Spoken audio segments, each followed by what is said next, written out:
कल लास्ट में क्या लिखा था? promote model of India led development in the region. वो डिस्कस कर रहे थे ना हम Intra-SAARC trade is only 5%.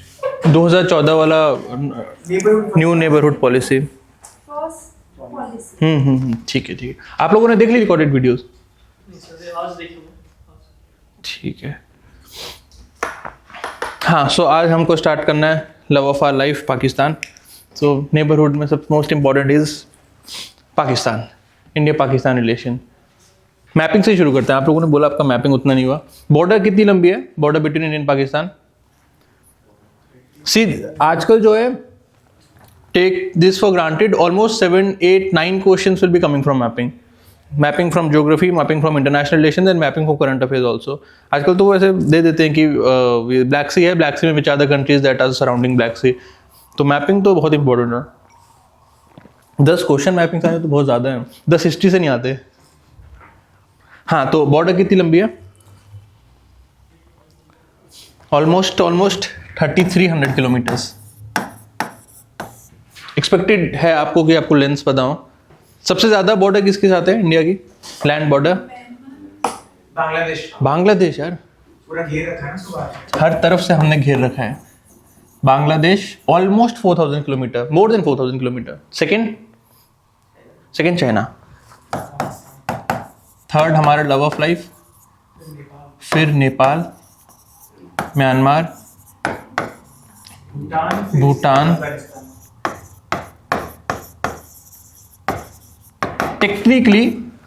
Technically Pakistan, वो कश्मीर वाला पार्ट हमारा है, तो कश्मीर के साथ अफगानिस्तान की एक वेरी स्मॉल 80 किलोमीटर्स की बॉर्डर लगती है, लेकिन प्रैक्टिकली अभी तो वो पाकिस्तानी ऑक्यूपेशन में है, राइट। सो ये ऑर्डर है, एंड पाकिस्तान के साथ we have a border of 3300 kilometres.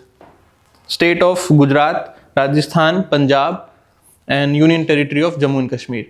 Ladakh का नहीं लगता, हरियाणा का नहीं लगता और हिमाचल प्रदेश का नहीं लगता। बी वेरी केयरफुल, लद्दाख का नहीं लगता है। एंड इनके ये 4 प्रोविंसेस हैं। ये वाला आपको थोड़ा पता होना चाहिए, बलूचिस्तान है। Balochistan has a border with Iran and Balochistan has a border with Afghanistan also. लोगों को लगता है बलूचिस्तान इंडिया बॉर्डर पे है इंडिया के साथ बॉर्डर नहीं लगता, एकदम दूर है। वो दूसरा है। गिलगिट बल्तिस्तान तो अलग है, वो अलग चीज़ है। बलूचिस्तान जहाँ पे ये इंस्टेबिलिटी और जहाँ पे राइट्स चल रहे हैं कि उनको सेसेशन करना है, they want to free out of this Pakistan वाला, वो अलग है। बलूचिस्तान बहुत बड़ा है, सबसे बड़ा प्रोविंस है इनका। वैसे भी क्या ही है उनके पास रिसोर्सेज, तो खैर हर जगह ही है। जैसे इंडिया फर्टाइल लैंड है, वो भी फर्टाइल लैंड है, उनमें भी सारे मिनरल रिसोर्सेज है, सब कुछ तो उनके पास भी है। पोर्ट्स यहाँ पे ज़्यादा है, सिंध में ज़्यादा पोर्ट्स हैं उनके पास, बलूचिस्तान में कुछ नहीं है। एंड द नेक्स्ट चीज इसके बाद जो हमको पता होनी चाहिए, एक प्रोमिनेंट रिवर है इंदस। इस तरीके से this Indus river is flowing over there. Majority of Indus river वहीं पे फ्लो करती है। फिर बाकी तो ज्योग्राफी वाला पार्ट है। एक सबसे मेजर ट्रिब्यूटरी जो है इंदस रिवर की, which is the major tributary, largest tributary of Indus river.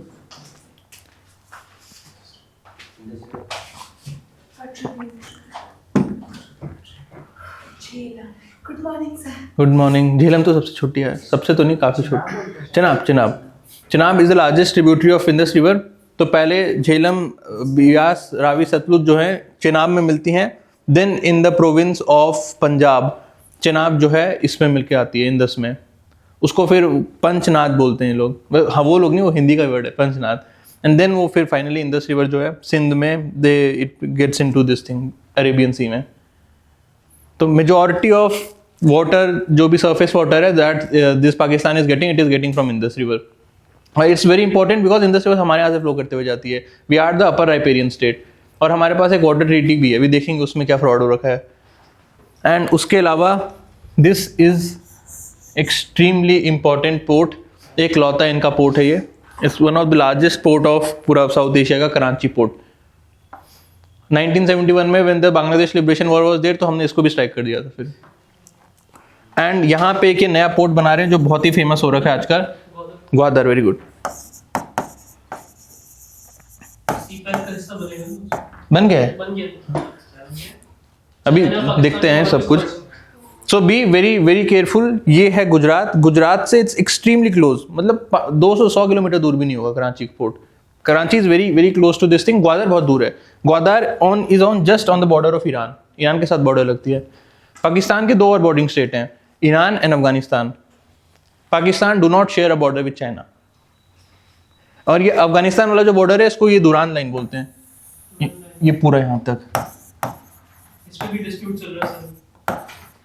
ये जब से बना था तब से डिस्प्यूट है इस पे। क्योंकि हर बाउंड्री पे डिस्प्यूट है, कि हर बाउंड्री पे डिस्प्यूट है। सेम विद चाइना, चाइना की तरफ इनकी हर बाउंड्री पे डिस्प्यूट चल रहा है। 3 बॉर्डरिंग स्टेट हैं इसके, तीनों के साथ ऐसे बॉर्डर डिस्प्यूट्स हैं। चाइना ईरान के साथ तो बहुत बहुत सीरियस डिस्प्यूट्स हैं इसके।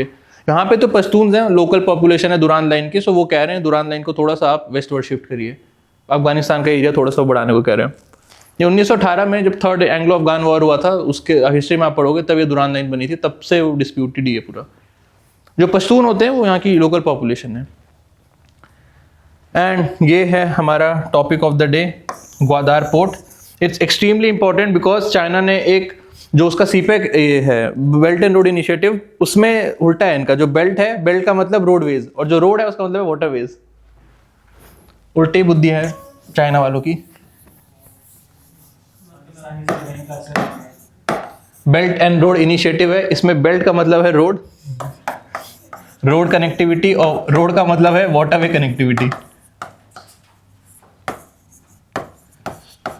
सो जो ये बेल्ट इनिशिएटिव्स हैं, 6 मेजर रोड कनेक्टिविटी प्रोजेक्ट्स हैं उनमें साउथ एशिया में एक है इनका CPEC, China Pakistan economic corridor.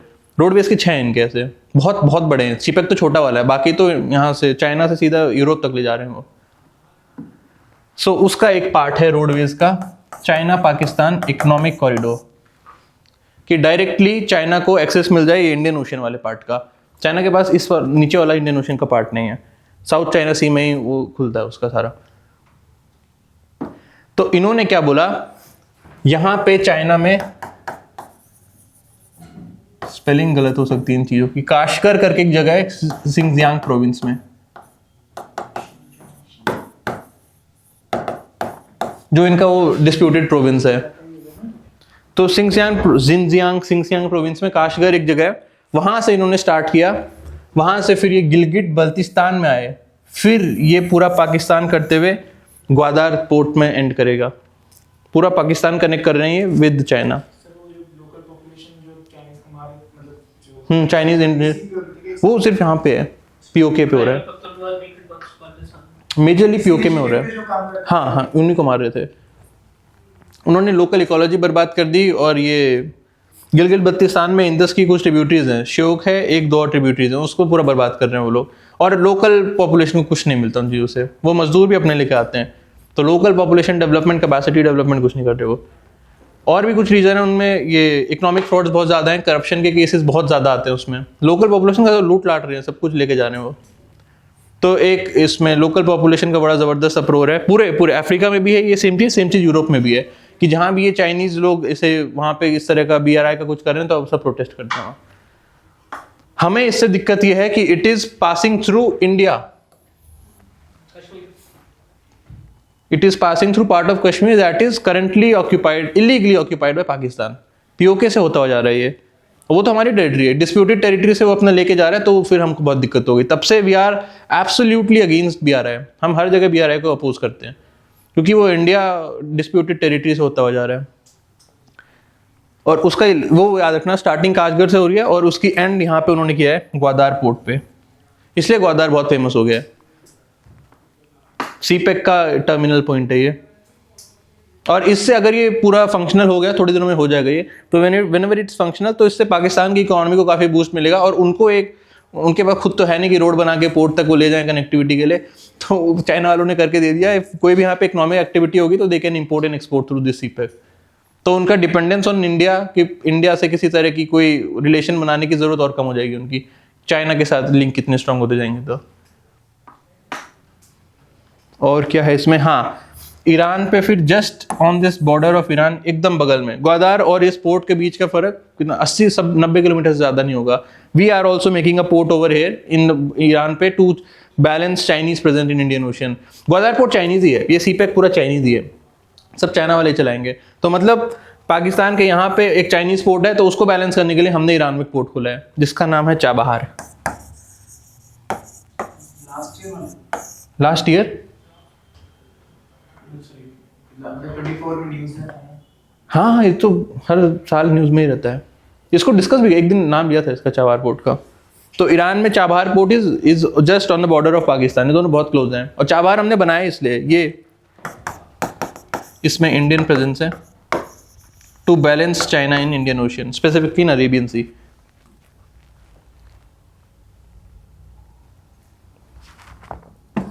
और अभी जानने के लिए क्या है इसमें,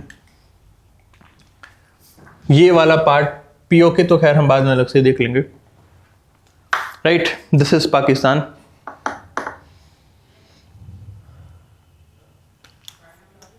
लिख लीजिए आपको जो जो इसमें जरूरत का लगे।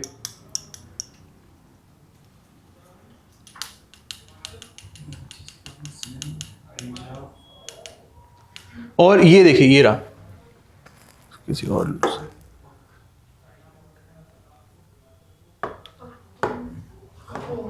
क्या हो गया? सबसे ऊपर वाले कैटेगरी का नाम क्या है? पंजाब, सिंध, बलूचिस्तान, खैबर पख्तून, 4 प्रोविंस हैं इनके। ये उन्होंने प्रोविंस पहले एडमिनिस्ट्रेशन सिंपल रहे तो छोटे छोटे बड़े टुकड़ों में, बड़े एडमिनिस्ट्रेटिव टुकड़ों में बांट देते थे देश को। तो ये ब्रिटिशर्स ने बांटे थे। अब उनके पास उनका दिमाग उतना था नहीं कि इसको अपने स्टेट्स बनाए या कुछ करें। तो जो उन्होंने बांटे थे, इमेजिन करिए इतना बड़ा देश है, उसको 4 टुकड़ों में से बांट रखा है। तो एक वो कल्चरल सॉलिडारिटी की, सब एक भाषा बोलने वाले एक साथ रहे, आपकी कल्चरल कंजर्वेशन हो, वो सब कुछ नहीं। फिर उन्होंने जो बांटा था वही बांटा हुआ है इन्होंने। And very funny thing is, अब गिलगित बल्तिस्तान जो है, दिस इज पीओके। अब इसमें तो ना उनका कोई प्रोविंस आता है, ना उनका कुछ उसमें जुरिडिक्शन था, ना इनका कोई जुडिशरी है, ना कोई एग्जीक्यूटिव था। तो जैसे ही ये आया 2016 में शायद दिस वाज अनाउंस सीपैक, और 2017 में उनके सुप्रीम कोर्ट ने बोला कि this Gilgit Baltistan will be the 5th province of Pakistan. उनको 5th प्रोविंस बना दिया। एंड 2017-18 में they have passed in legislation and they have extended the jurisdiction of supreme court of Pakistan in Gilgit Baltistan. बस इसलिए क्या उन्होंने कि एक तरह से एक सिक्योरिटी दे पाए वो चाइना को कि आप गिलगित बल्तिस्तान से अपनी रोड बनाइए, वो हमारा ही है। इस पे फिर हमने हर तरह से बहुत स्ट्रांग प्रोटेस्ट दिया था कि इसमें Shimla agreement is also there और डिस्प्यूटेड टेरिटरी है, तुमने ऐसे कैसे किया। फिर जब हमने 370 हटा के वो जम्मू कश्मीर एक्ट बनाया तो हमने लिख दिया कि पूरा जम्मू कश्मीर हमारा है, वो तो हमारा ही है वैसे। So Gilgit Baltistan they are claiming कि this is their 5th province. हाँ, और हम ये डिस्कस कर रहे थे, ये है एक ये छोटा सा जो आपको लैंड स्ट्रिप दिख रहा है। हाँ, नहीं, ये नहीं दिया, वो यहाँ पर है। ये जो छोटा सा एक लैंड स्ट्रिप है, इसका नाम है वकान कॉरिडोर।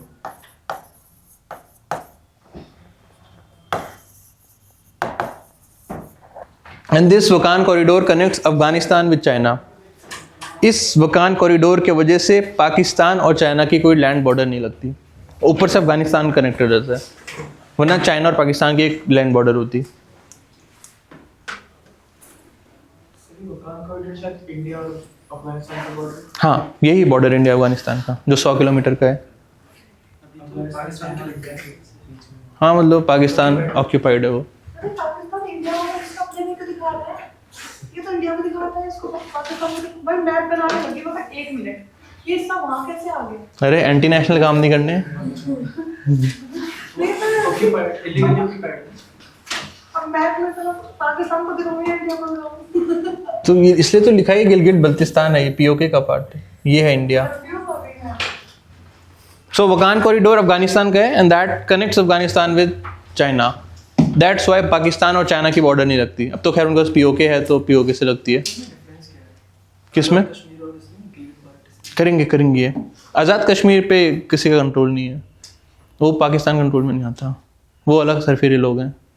वहाँ सिर्फ एक बहुत ही एक वायलेंट से ट्राइबल लोग रहते हैं वहाँ पे। टेररिस्ट तो सारे ही हैं वो वायलेंट, काफ़ी वायलेंट लोग हैं, वो पाकिस्तान कंट्रोल में नहीं है। नाम इसलिए आप उन्होंने रखा था आज़ाद कश्मीर है। हाँ, वो नहीं है कंट्रोल पाकिस्तान का वहाँ। सो वकान कॉरिडोर इंडिया और अफगानिस्तान की बॉर्डर है, टेक्निकल बॉर्डर से, रियलिस्टिकली तो नहीं है अभी।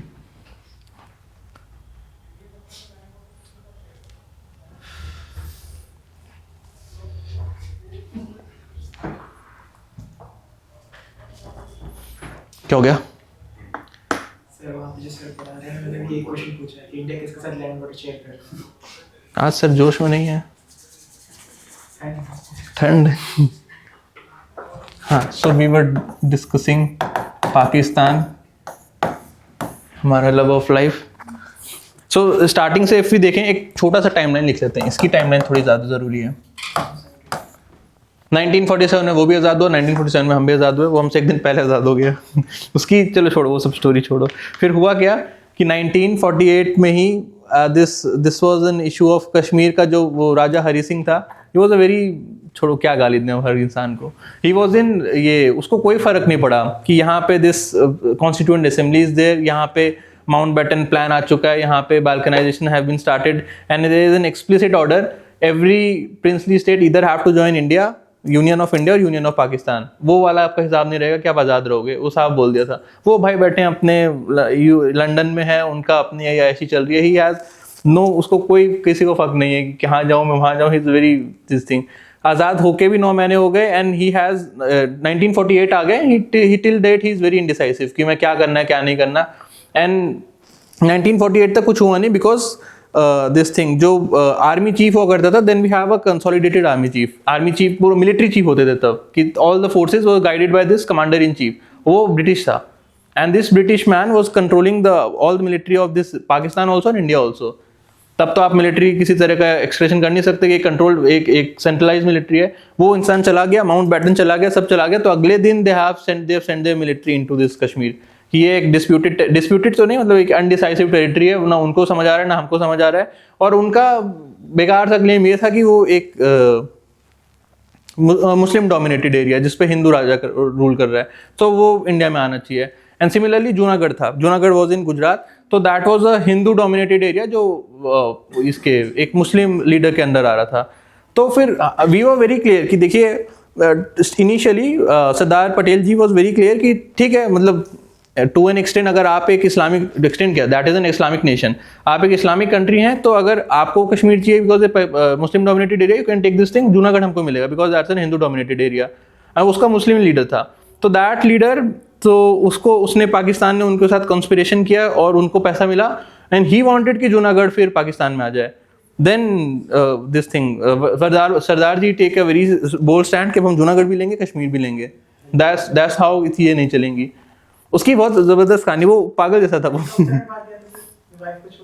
वो अपने 200 कुत्तों को लेके भागा और उसकी शायद 150 बीवियां थी, तो 150 बीवियों को छोड़ के भागा था वो। अब किसी की 150 बीवियों को क्या जूनागढ़ को देखेगा, उसका बहुत सारे अफेयर्स हैं। वो अपने जूनागढ़ का सारा टैक्स जो है अपने कुत्तों की शादी में लगाता था। He was a very insane ruler. और उसी के जो निज़ाम हुआ करते थे, the Nizam was very erratic, भी क्या ही बोले, वो थोड़े से सेडिस्ट, थोड़े नहीं काफ़ी सेडिस्ट थे वो लोग। हाँ, Bhutto was also associated with them. Bhutto भी वहाँ से पाकिस्तान गए और बहुत इन्फ्लुएंशियल फिर पोजीशन से बैठे हुए, और उनके कुछ निज़ाम पर वापस हैदराबाद में आए, फिर उन्होंने हैदराबाद में और आतंक मचाया। तो बहुत जो रजाकर्स बनाए थे वो इनके निज़ामों ने बनाए थे, जूनागढ़ वालों के। और मतलब काफ़ी उन्होंने एक इंस्टेबिलिटी क्रिएट की थी जूनागढ़ में, and it was done by this Pakistan. तो उसके बाद we took a very strict stand कि हम कश्मीर भी हम ही लेंगे। फिर वो तो बाद में देखेंगे, बहुत लंबी कहानी थी। फिर हुआ क्या, उन्होंने पाकिस्तान उन्होंने अपनी फौज भेज दी इन द नेम ऑफ कि ये लोकल ट्राइब्समैन है, आदिवासी लोग आए हैं, ट्रेन फौज थी उनकी। फिर वो आए, उसके बाद भी वो हरी सिंह वापस नहीं आया, फिर वो वापस आया इंडिया में। वो इंडियन नहीं था, वो बाहर रहता था। फिर उसके बाद ही वॉज स्टिल इनडिसाइसिव। फिर जब तक 4 घंटे वो अनंतनाग तक पहुंच गए, 4 घंटे वो रिमेनिंग इन कश्मीर, तो रातों रात फिर हमने इंस्ट्रूमेंट ऑफ एक्सेशन साइन कराया। Then Indian army was deployed over there, it was a very easy thing कि हम उसको खदेड़ के we can took the complete territory of this thing, but हम उसको यूनाइटेड नेशंस ले गए। ये कहानी है 1948 की। आज़ाद होते ही हमारा first dispute Kashmir happened, and तब से वो डिस्प्यूटेड ही है। एंड यूनाइटेड नेशन तो सिंपली बोलता है पहले आप सीजफायर करिए, 6 महीने के अंदर प्लेबिसाइड करिए, जो लोग बोले, प्लेबिसाइड मतलब एक लोगों से आप, हाँ, वो आप वोटिंग ले लीजिए, तो जो रेफरेंडम में लोग बोलेंगे उस हिसाब से आप कर लीजिएगा। अब लोग के नाम पे उसने वहाँ पे वो बिठा दिए सारे अपने लोग, सारे this thing tribal people were over there, and वो बड़े क्रूअल होते हैं। मतलब क्या बोले, मतलब वहाँ पे मतलब एकदम huge amount of looting, murder, rape, ये वो एवरीथिंग वाज डन, मतलब बुरी तरह करते थे। देयर वाज रिपोर्ट्स कि एक रात में 9,000-10,000 वुमेन हैव बीन रेप्ड। फिर बहुत सारी रेप के बाद वो प्रेग्नेंट भी हो गई, तो फिर उसके बाद उनकी तो पूरी डेमोग्राफी चेंज कर डाली उन्होंने। फिर बांग्लादेश में तो देर आर, आज के ज़माने में 10 लोग बोलते हैं 8 to 10% people are in Bangladesh वो हैं those are being born because of rape done by Pakistani military. उनका तो प्रॉपर वो क्लेम हुआ करता था कि हम यहाँ पे रेप करके डेमोग्राफी चेंज कर देंगे, इनको प्रेग्नेंट कर देंगे, फिर कहाँ से जाएंगे, फिर तो पूरा बांग्लादेश पाकिस्तान का ही हो जाएगा। तो उनका थोड़ा ज़्यादा ही है कुछ। सो उस वजह से उन्होंने कंप्लीट डेमोग्राफी चेंज कर दी उसकी। तो फिर प्लेबिसाइड का कुछ रहा नहीं, फिर तब से ये कश्मीर वाला पार्ट पूरा डिस्प्यूटेड है। So this was our first इसके साथ। फिर 1960 में ये सब होने के बाद, इतनी हार्श हमारी पास्ट होने के बाद भी 1960 में we brokered a very successful Indus water treaty with Pakistan that was mediated by World Bank. और उसमें भी एकदम बड़े दिल वाला तरीके से हमने किया, बिकॉज तब वो आइडियलिज्म वाला फेज चलता था हमारा। इंडस वाटर ट्रीटी वो साइंड इन 1960, वर्ल्ड बैंक ने इसको मीडिएट किया।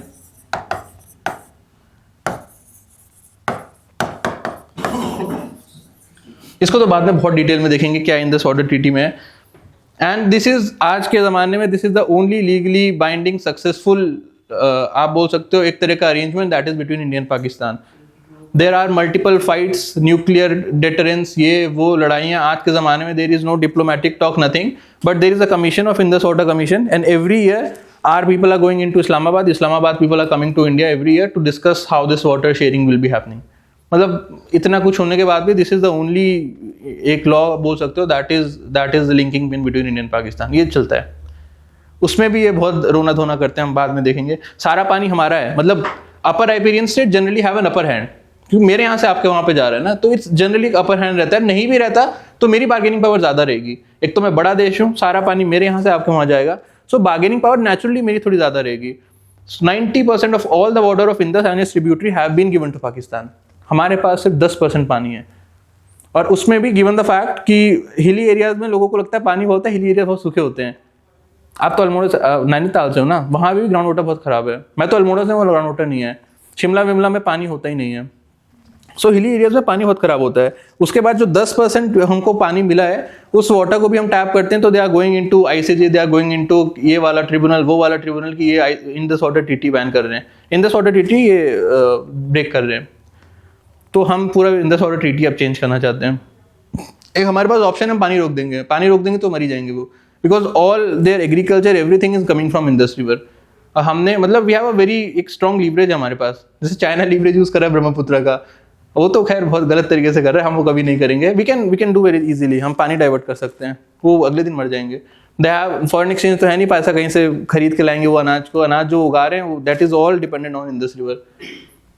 तो एक ये ऑप्शन है कि इंडस रिवर को हम एज अ लीवरेज यूज कर सकते हैं to bargain with Pakistan. Treaty देखेंगे बहुत फ्रॉड है, बहुत मतलब हमको बहुत नुकसान हुआ है उसमें। फिर 1965 में हमारी एक और वॉर हो गई। हाँ, we have 49 treaties with Bangladesh water sharing की। तीस्ता की नहीं है, बाकी सबके साथ है। तो 1964 में फिर अनदर वॉर हो गई। फिर ये वॉर में भी we presented a huge military superiority compare to Pakistan. हम लोंगेवाला से लड़ते लड़ते we went almost 70-80 kilometres inside Pakistan border. फिर उसके बाद हम रिट्रीव किया, देन ऑल्सो हमने कश्मीर नहीं रिजॉल्व किया, कुछ नहीं। उस जमाने में बस एक ही इशू था हमारे पास, कश्मीर। तब वहाँ पे कश्मीर में मिलिटेंसी नहीं होती थी। जो मिलिटेंसी और ये जो सब ये शुरू हुआ है दैट स्टार्टेड इन 1990। उससे पहले कुछ नहीं था कश्मीर में। कश्मीर में बस ये था कि वो एक जगह कश्मीर लेके बैठे थे, दैट्स अ बिग थिंग वैसे, बट उसके अलावा किसी तरह की मिलिटेंसी नहीं थी कश्मीर में। तो 65 में वॉर हुई और उसके बाद we have a decisive victory, but still Kashmir हमने रेज भी नहीं किया। तो वही diplomatically we were very very weak at that period of time. जैसे हमने बोला था कि एक रीजनल लीडर का तो कोई स्कोप ही नहीं था हमारा, हमने डिस्कस भी नहीं किया। देन 1971 में we have Bangladesh liberation, and इसके साथ ही we have Shimla agreement. Shimla agreement जो हमने कल डिस्कस किया था, शिमला एग्रीमेंट में we have accepted, we have recognised line of control, we have recognised as a part of Kashmir that is disputed. And second हमने उसमें बोला the resolution of the dispute will be amicable, will be done mutually, and we both will not B allowing any third party to interfere in our discussion of any dispute between us. Amicably हम दोनों करेंगे, कोई तीसरा इंसान हम लेके नहीं आएंगे। और हमने रिकॉग्नाइज कर दिया कि दिस एन LOC। ये भी 1972 में हो गया था, शिमला एग्रीमेंट। देन उसके बाद हमारे पास फिर 1971 बांग्लादेश लिबरेशन में, मतलब जब 2 टुकड़े कर दिए, सब कुछ कर दिया, तो देन इट वाज एस्टैब्लिश कि पाकिस्तान की जो मिलिट्री कैपेसिटी है that is nothing compare to capacity of India. फिर उन्होंने बोला इस तरह की कन्वेंशनल वॉर में तो we do not stand any chance with India. 14 दिन में वो हमारी आधी सेना पकड़ सकते हैं, दे कैन डू एनीथिंग। सो 1971 में उन्होंने बोला एक्सप्लिसिटली, उनकी आर्मी ने बोला, आर्मी चलाती है उनका देश, तो their ISI and their leader have said कि we will be taking unconventional route, ये जो नॉन ट्रेडिशनल फाइटिंग प्रैक्टिसेस होती हैं, to combat India and to take this interest of Pakistan ahead. तो उन्होंने बोला वो ब्लीडिंग बाय 1000 कट, हम ये प्रॉक्सी वॉर्स करेंगे, हम रेडिकलाइजेशन करेंगे, हम कश्मीर में घुस जाएंगे, वी विल डू दिस, यहाँ पे कम्युनल राइट्स करेंगे, हम हिंदू मुसलमान के बीच में फ्यूड्स स्टार्ट कर देंगे हम, then will be doing terrorism, ये वो मनी लॉन्ड्रिंग, इसमें ड्रग ट्रैफिकिंग, ये वो 50 तरह की चीज़ें करता है वो। तो वो उनकी that's a state policy of them, मतलब एक्सप्लिसिटली दे हैव सेड कि वी हैव टू चेक कि पाकिस्तान का interest in the region is upholded and that will only be upholded जब ये इंडिया का राइज हम चेक कर सकते हैं। हमें लड़ तो सकते नहीं इंडिया का राइज चेक करने के लिए, तो इस तरीके से हम we will ensuring कि we can't punch him in the face, so we will be bleeding him by 1000 cuts, छोटे छोटे यहाँ से काट के फिर उसका खून निकालेंगे। So that's a state policy of Pakistan। ये 1971 में they have shifted to that thing कि अब नहीं लड़ेंगे इससे। Then उसके बाद एक छोटा सा हुआ था 1983 में सियाचिन ग्लेशियर का। 83 में हुआ था क्या? इसमें लिखा नहीं है मैंने।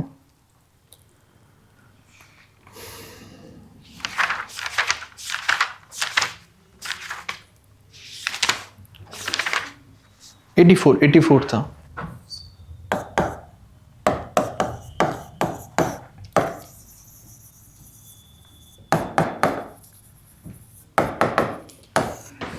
सो सियाचिन ग्लेशियर, मेघदूत। सो सियाचिन ग्लेशियर जो एक आपकी ज्योग्राफी हो गया होगा, ट्रांस हिमालय में आता है, काराकोरम रेंज। ट्रांस हिमालय का एक वेरी प्रोमिनेंट रेंजेस है काराकोरम रेंज, उस पे उसके भी सबसे ऊपर वाले पार्ट पे सियाचिन ग्लेशियर इज देयर, जहाँ पे POK खत्म होता है, जहाँ पे ये वाला अक्साई चेन शुरू होता है, उसके बीच में we have the Siachen glacier and that is holding almost, अगर हम पोल्स हटा दें, पोल्स हटाने के बाद that is holding almost 10% of surface fresh water of the world. वो इट्स एक्सट्रीमली लार्ज। पूरा ट्रांस हिमालय बहुत बहुत बड़ा है, दैट इज थर्ड पोल ही बोलते हैं उस पूरे एरिया को, बहुत ज्यादा उसका फ्रेश वाटर है। Shyok River, Nubra River, and there are plenty of different rivers that are flowing from Siachen Glacier. Indus की सारी tributary हैं, almost 10% of the water of Indus is coming from Siachen Glacier. But हमारा concern ये है कि वो बहुत heights पर है and एक बहुत strategic location है। If you are capturing over there, तो आप एक significant portion of ये जो भी हिमालयन ट्रांस हिमालय में क्या होता है कि there are specific area जहाँ से आप क्रॉस कर सकते हो। पहाड़ है तो हर कहीं से आप क्रॉस नहीं कर सकते, उनको passes बोलते हैं। स्पेसिफिक पासेज आर देयर, अगर if you have to cross in Himalaya तो एक स्पेसिफिक पास से ही क्रॉस कर पाओगे, पहाड़ चढ़ के थोड़ी कोई क्रॉस करेगा। सो ऑलमोस्ट जितने भी सराउंडिंग पासेज हैं, you can have a dominance over there अगर आप हाइट्स पे हो तो। पहाड़ों में यही होता है, अगर आप लड़ाई कर रहे हो, अगर आप हाइट्स पे हो तो you have an upper edge over there. आप सीधा पासेज कंट्रोल कर लीजिए, आ ही नहीं सकती फौज वहाँ, ऊपर से आप you can bombard with them anything और फिर वो आ ही नहीं पाएंगे। सो 1984 में पहले से इट वाज एस्टैब्लिश कि हम इसको डीमिलिटराइज करके रखेंगे पूरा सियाचिन ग्लेशियर को, ट्रांस हिमालय को। बट पाकिस्तान रातों रात उन्होंने वहाँ पे जाके कैप्चर कर लिया एंड उसका एल्टीट्यूड शायद कितना होगा, 25-26 हज़ार फीट होगा। It's a very in hostile area. तो वहाँ पे हम गए, हमने लड़ाई करी, हमने उसको कैप्चर किया एंड देन उसके बाद अगले साल वो बोलते हैं ठीक है इसको दोबारा डीमिलिटराइज कर देते हैं, आप भी नीचे आ जाइए। तो तब से आज तक इंडियन ट्रूप्स 12 महीने are deployed in Siachen glacier. This is the highest, पूरी दुनिया में कोई कहीं भी जहाँ पे मिलिट्री हैज बीन डिप्लॉयड। ये तो बिल्कुल हॉस्टाइल एरिया है, वहाँ रहने की मतलब ही नहीं होता। जो वहाँ का गर्म पानी होता है एकदम उबला हुआ हॉट वाटर, वो 30 सेकंड रहता है वहाँ पे। So if you have to drink water, if you have to do anything, आपका 30 सेकंड है, आप अपनी बॉडी नहीं एक्सपोज कर सकती। If you have to pee और if you have to do this relief, natural relief के लिए, तो 15-20 सेकंड ज़्यादा बॉडी नहीं रिलीव कर सकते, वो एक्सपोज कर सकते। वहाँ पे Indian military has been deployed for this complete, तब से आज तक है वहाँ पे। एंड हमने वहाँ इसलिए पकड़ रखा है because it's a strategically very important thing. अगर कल को वहाँ से वो आगे POK से आगे एक्सटेंड करना चाहेंगे, अब नहीं कर सकते हो, बिकॉज POK से कश्मीर को कनेक्ट करने वाले जितने पासेज हैं, you can have a dominance अगर आप वहाँ पे सियाचिन ग्लेशियर पे हैं। तो ये छोटा सा हुआ था एंड देन उसके बाद 1998 में 99 में कारगिल वॉज देयर। कारगिल में भी सेम थिंग हैपेंड। पहले विंटर्स में वी हैव एन अरेंजमेंट कि आप भी मत आइएगा, आप भी मत आइए। विंटर में it's a very hostile area, पूरा Kashmir is a very very hostile area. वहाँ तो लोग ट्रांसह्यूमन्स करते हैं। ट्रांसह्यूमन्स मतलब गर्मी के टाइम पे लोग ऊपर रहेंगे, ठंडी में जो भी ट्राइबल लोग होते हैं नीचे आ जाते हैं। वहाँ का लोकल नहीं जी पाएगा, हम कैसे जिएंगे, फौज वाले कैसे जाएंगे वहाँ। तो देयर इज एन अरेंजमेंट कि विंटर के पीरियड में आप भी मत जाइएगा, हम भी मत जाएंगे, नहीं जाएंगे। तो फिर विंटर खत्म होने का एक डेट था कि उस डेट पे फिर आप भी अपने, हमारी पोस्ट है वहाँ पे, हमारी भी उनकी भी, आप अपने पोस्ट पे चले जाइए, हम भी अपने पोस्ट पे चले जाएंगे। तो जैसे जो लाइन थी शायद मार्च या अप्रैल में बोला था कि दोनों आते हैं, उससे एक महीने पहले वो सारे इंडियन पोस्ट पे आके बैठ गए। 4 थे वो, 4 या 5 थे, उसमें से एक टाइगर हिल था। तो ऐसे काफ़ी पोस्ट में वो आके बैठ गए। और फिर हमारा इंटेलिजेंस भी नहीं था, हमको लोकल वो जो भैंस वो चढ़ा शेपर्ड जो होते हैं उन्होंने बताया तो पाकिस्तानी ट्रुप बैठे हैं वहाँ पे। फिर उस पर दोबारा अटैक किया। फिर वही इसमें it's was a very very bloody war नहीं था, दैट्स वाज अ कॉन्फ्लिक्ट, हम इसको वॉर नहीं बोलते। So it's was a very bloody conflict because वही they have captured the height. कोई एक ऊपर बैठा है, ऊपर से कोई बम्बार्ड कर रहा है, हमको नीचे से जाके करना पड़ेगा। तब तो ड्रोन थे नहीं कि ड्रोन से सारे न्यूट्रलाइज कर देंगे।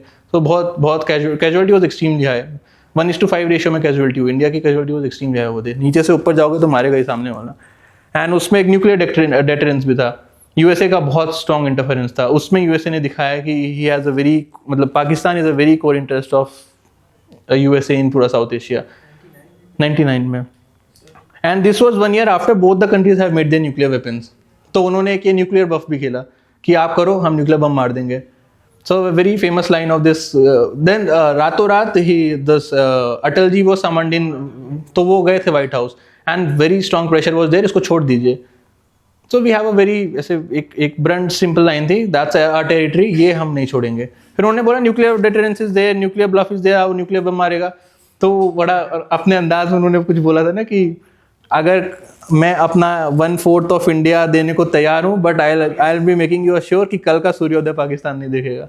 मतलब हमारे पास सेकेंड स्ट्राइक कैपेबिलिटी है कि अगर आप न्यूक्लियर बम मारोगे so we'll have the capacity कि विल बी रिटायरेटिंग बैक। 1998 में हमने सेकंड स्ट्राइक कैपेबिलिटी बना ली थी, मतलब मल्टीपल डिफरेंट न्यूक्लियर साइट्स होगा। अब न्यूक्लियर बम मारेगा तो सबसे पहले तो सेंट्रल दिल्ली में मारेगा, और सेकंड वो वहाँ मारेगा जहाँ पे न्यूक्लियर एस्टैब्लिशमेंट है, कि हम न्यूक्लियर रिटालिएट न कर पाए। तो we have different nuclear strikes, this thing. हमारा न्यूक्लियर ट्राइड भी है, हम लैंड से भी मार सकते हैं, पानी से भी मार सकते हैं, हवा से भी मार सकते हैं।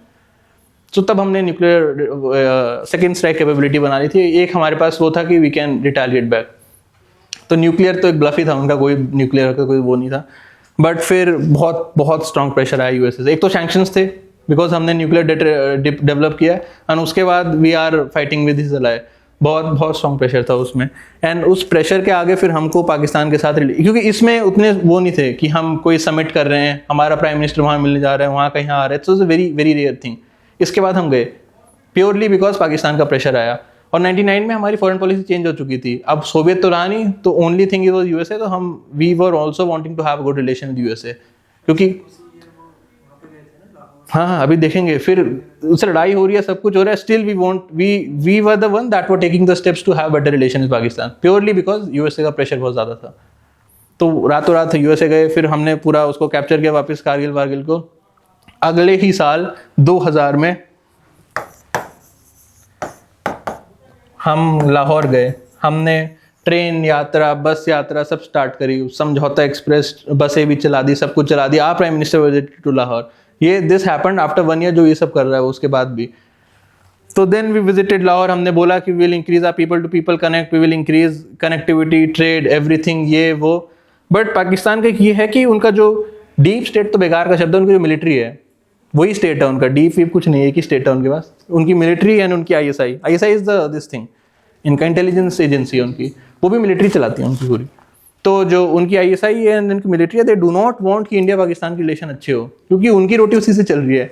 उनके पास कुछ नहीं है कहने का, तो कहते हैं ये है हमारे दुख दर्द का सारा कारण, इसी ने सब कर रखा है। कुछ नहीं मिलता तो कश्मीर करने लगते हैं। सो उनका एग्जिस्टेंस का एक पूरा पार्ट है कि this dispute with India should be there.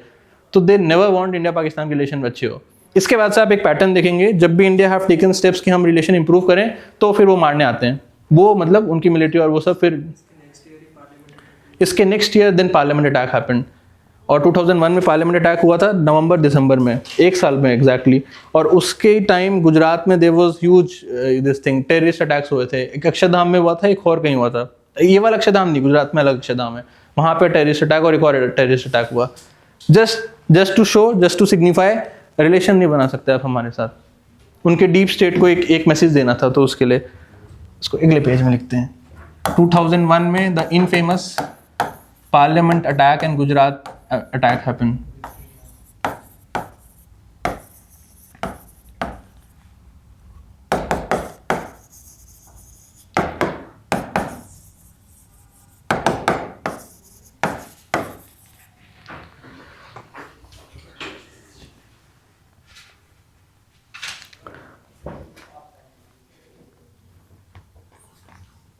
उसमें वो सब लेके गए थे जब 99 को, तो it was very famous thing जब लाहौर गए थे, तो उसमें ये राज कपूर भी पूरा बॉलीवुड भी गया था, हमारी ये दिस थिंग कॉर्पोरेट भी गए थे, हमारे बिजनेसमैन भी गए थे कि हम पीपल टू पीपल कनेक्ट भी बनाएंगे, हम कल्चरल रिलेशन भी बनाएंगे, हम ट्रेड भी कर देंगे, सब कुछ कर देंगे। And Raj Kapoor was a very famous thing in Pakistan. ये शाहरुख खान भी they are extremely famous in Pakistan, बहुत ज़्यादा फेमस है वो। अमिताभ बच्चन भी गए थे शायद, सब बस में बैठ के गए थे कलाम अटल जी के साथ।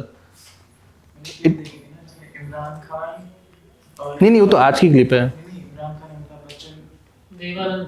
हाँ, देवानंद मिलके कहीं बैठे हुए थे, मैंने क्लिप देखी। बाहर बैठे होंगे ना यार, मतलब आई गेस कव्वाली भी सुन रहे थे, ऐसे कुछ होगा। सो पार्लियामेंट अटैक और ये हुआ, फिर ऑब्वियसली इसका तो सब टॉक्स एडिशन बंद ही हो गया, फिर जैसे सब हुआ। फिर उसके बाद हमने बोला हम पूरी मिलिट्री मोबिलाइज करके वी वेंट इनटू दिस पूरा गुजरात और राजस्थान के बॉर्डर्स पे पूरी मिलिट्री हमने मोबिलाइज कर दी वहाँ पे।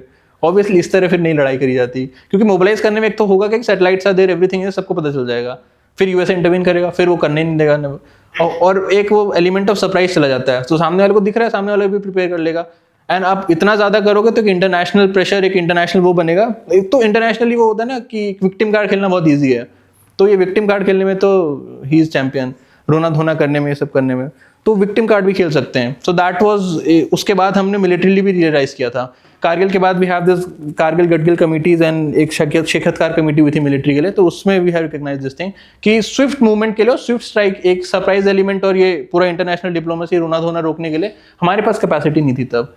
अभी हमने इंटीग्रेटेड बैटल ग्रुप्स बनाए, नाउ वी हैव एवरीथिंग, इसलिए तो वो एयर स्ट्राइक, सर्जिकल स्ट्राइक सब कुछ कर रहे हैं। We have a dedicated unit for everything कि we can mobilise them in hardly 12 hours, होने के बाद एक स्पेसिफिक टीम बना के, and we can send air by water by land also. CDS से पहले कर दिया था ये सब, बहुत पहले कर दिया था। सीडीएस की बात भी कारगिल कमेटी ने कर दी थी। We have a dedicated Kargil committee जिसकी बहुत सारी रिकमेंडेशंस हैं, सिक्योरिटी में हम देखेंगे ये सब। तो हमने, उसका पराक्रम नाम था शायद, अब हुआ नहीं तो फायदा नहीं नाम जानने का।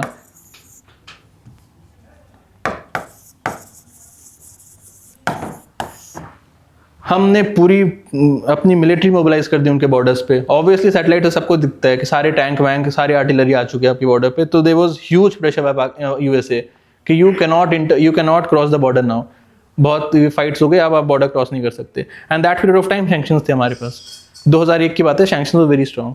तो ऑब्वियसली फिर कुछ नहीं किया हमने, कुछ भी नहीं किया।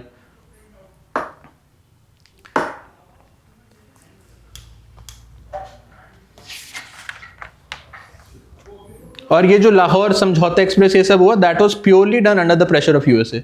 बहुत स्ट्रॉन्ग प्रेशर था, तभी हम रिश्ते बेहतर करने वहां पे गए।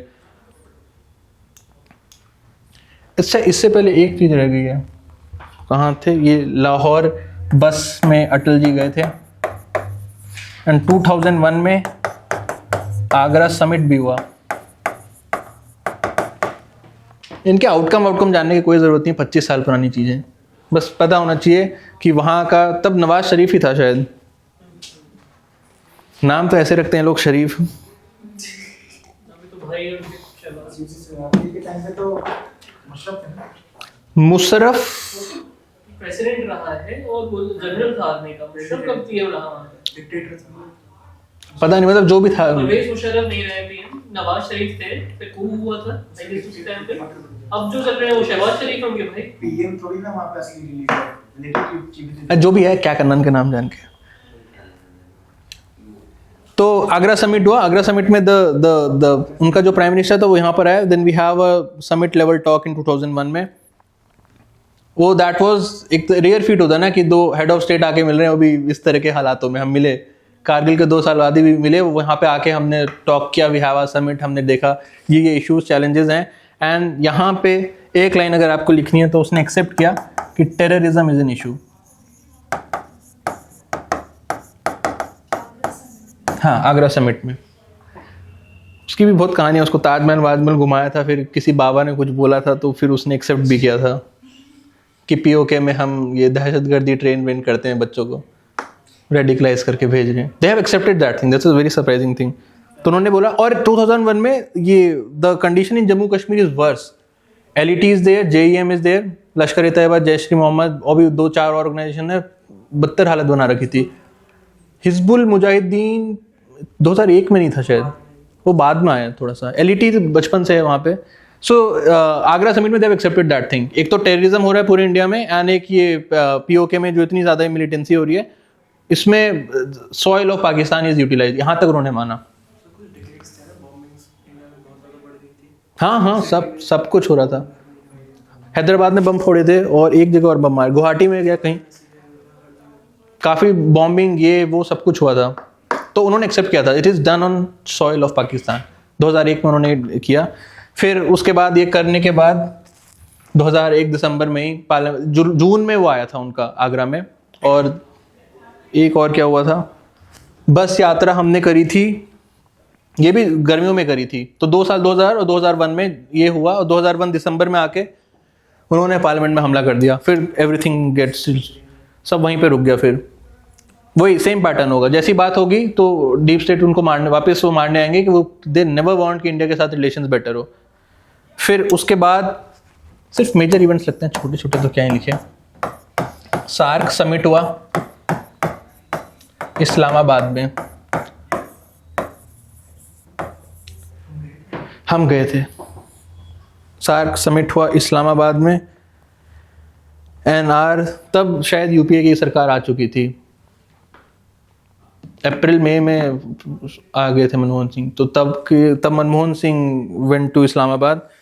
एंड सार्क में हम एक अपॉर्चुनिटी देते हैं कि आप बायलैटरल इशू डिस्कस कर सकते हैं, कई ऑर्गेनाइजेशंस नहीं देती। EU में हार्ड वो डिप्लोमेसी होती है, आप अपने घरेलू मसले नहीं डिस्कस कर सकते। सार्क में you can do this thing. तो हमने अलग से बैठ के डिस्कस किया इंडिया पाकिस्तान के इश्यूज। हमने 6+2 फार्मूला बनाया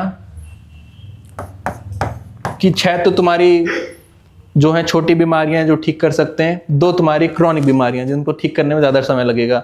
तो जो उनकी क्रॉनिक बीमारियां थी, एक थी कश्मीर और दूसरा था टेररिज्म। और 6 तो फिर बहुत सारे, Indus water treaty was there, Siachen glacier पे इशू था, बॉर्डर इशू था, ट्रेड का भी इशू था, लोगों का भी इशू था। तो हमने बोले छोटे छोटे तो हम फटाफट सॉल्व कर देते हैं, 2 ये बड़े चैलेंजेस के लिए विल हैव दिस। एक कॉम्प्रिहेंसिव कमेटी बनाई गई थी। फिर हमने बोला था कि यार फॉरेन मिनिस्टर्स की एक एनुअल समिट होगा, ये होगा वो होगा। तो ये 6+2 एक फॉर्मेट बनकर आया। और फिर 2005 और 6 में भी our foreign minister visited Pakistan and their foreign minister came over here. 2006 तक सब अच्छा चला, गुडी गुडी। फिर उनको प्रॉब्लम होने लग गई। फिर 2008 में वी हैव 26/11 भाई 9/11 थोड़ी 26/11 हुआ हमारा। उसके बाद तो and we have thousands of evidence कि वो लड़के वहां से ट्रेन हुए, उनके सब हैंडलर्स वहां बैठे हुए हैं, प्रॉपर पाकिस्तान इस्लामाबाद में बैठे हैं सब। कुछ कराची में थे, कुछ इस्लामाबाद में थे, वहां से सारा वो हैंडल कर रहे हैं। मतलब everything was properly planned in Pakistan, everything was done in Pakistan. अब सब पाकिस्तान स्पॉन्सर्ड था ये। इसके बाद एवरीथिंग स्टॉप। ये 6+2 ये समिट वो समिट, हमारा एनुअल डिस्कशन सब बंद हो गया। उसके बाद से द थिंग इज हम फिर रुक गए वहां पे। और फिर 2009 में शर्मन शेख एक जगह है, दिस इज इन इजिप्ट। यहाँ पे नैम की मीटिंग हुई थी। शर्मन शेख रेड सी में एक बहुत फेमस पोर्ट एरिया है, आप घूमने जा सकते हैं, बहुत सुंदर है। अभी उसका COP 28 भी यहीं पे हुआ था, UNFCCC का। शर्मल शेख, स्पेलिंग देख लेना, गलत हो सकती है। हैं? हाँ हाँ, पाकिस्तान आता है।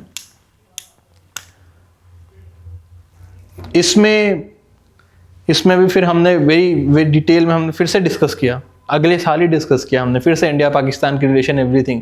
फिर हमने बोला मतलब डायरेक्टली तो नहीं बट अगर तुम इस तरह मारोगे तो तेरा जैसे हमारी वीकनेसेस आप इस पे हिट कर रहे हो, बिलो द बेल्ट आपकी हिटिंग हो रही है यहाँ पे, कश्मीर में आप इस तरह की चीज़ें कर रहे हो, हमारा कम्युनल बैलेंस आप खराब करने की कोशिश कर रहे हो, आपके पास भी बिलो द बेल्ट हम मारेंगे, बलूचिस्तान इज देयर।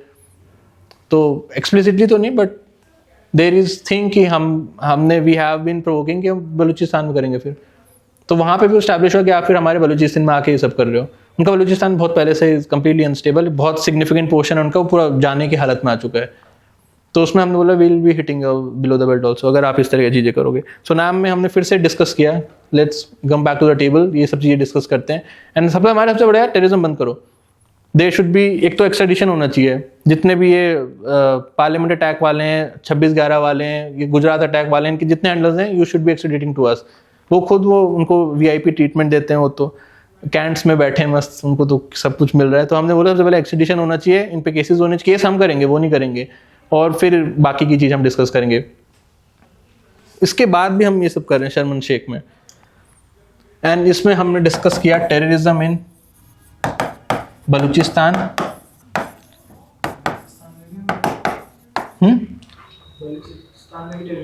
हाँ बलूचिस्तान लिबरेशन आर्मी, हाँ बलूचिस्तान लिबरेशन आर्मी वो लड़ती रहती है, अभी भी बम भरते हैं। परसों एक और ईरान स्पॉन्सर्ड है जैसे टीवीपी। ईरान तो सेल्फ मेड नहीं है, उसको हर तरफ से पैसा मिलता है। वहीं के लोग हैं, बलूच लोग वहाँ से। और हमने बोला extradition of people involved in terrorist attack in India.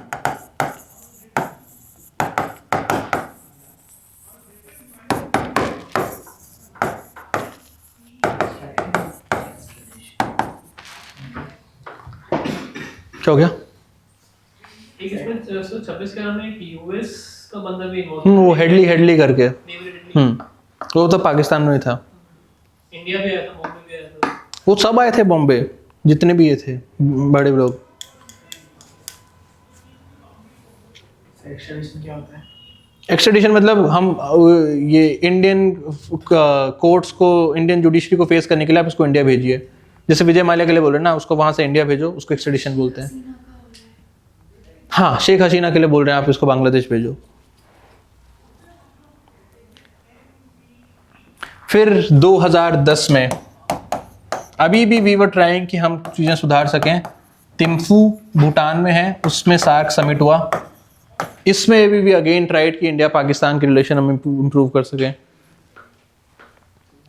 तिम्फू शायद ये कैपिटल है, भूटान। इसमें SAARC summit was there, so इसमें भी head of state of India Pakistan was there. तो हमने फिर से डिस्कशन किए, ये सब होने के बाद भी कर रहे हैं हम, 2008 में होने के बाद भी। And given in this period of time huge terrorist attacks was there in India. हर 2-3 महीने में एक मेजर कहीं ना कहीं बम फोड़ते थे ये लोग। And Kashmir was burning like anything. Kashmir पूरा 2008-9 के बाद तक तो इट वाज वर्स, बिल्कुल खत्म हो चुका था कि आप रात में नहीं ट्रेवल कर सकते, आप हिंदी बोलने वाले हो तो you are a target over there. अगर आप हिंदी बोल सकते हो, आप हिंदू हो, अगर आप वहाँ पे इंडिया का झंडा लेके भी जा रहे हो, वो होता है ना लाल चौक में इंडिया का झंडा भी नहीं फहरा सकते थे, the conditions was very poor.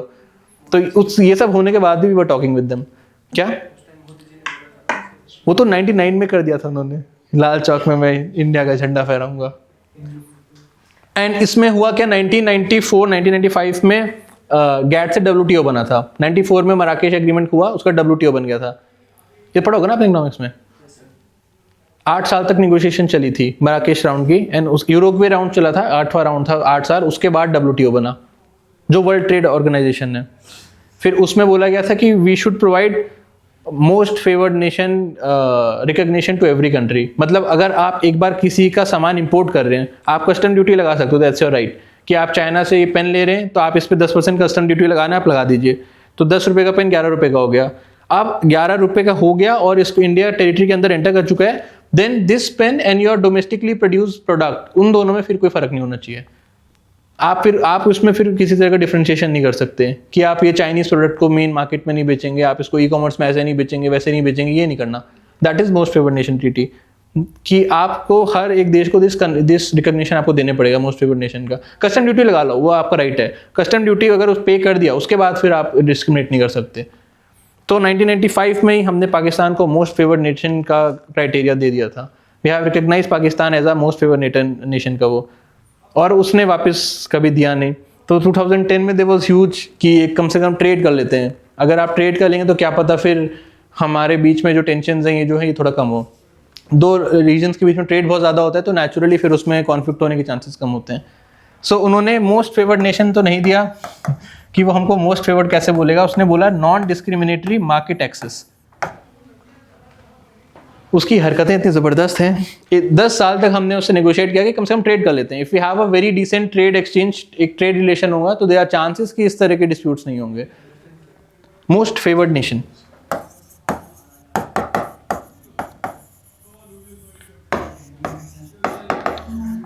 Non discriminatory market access.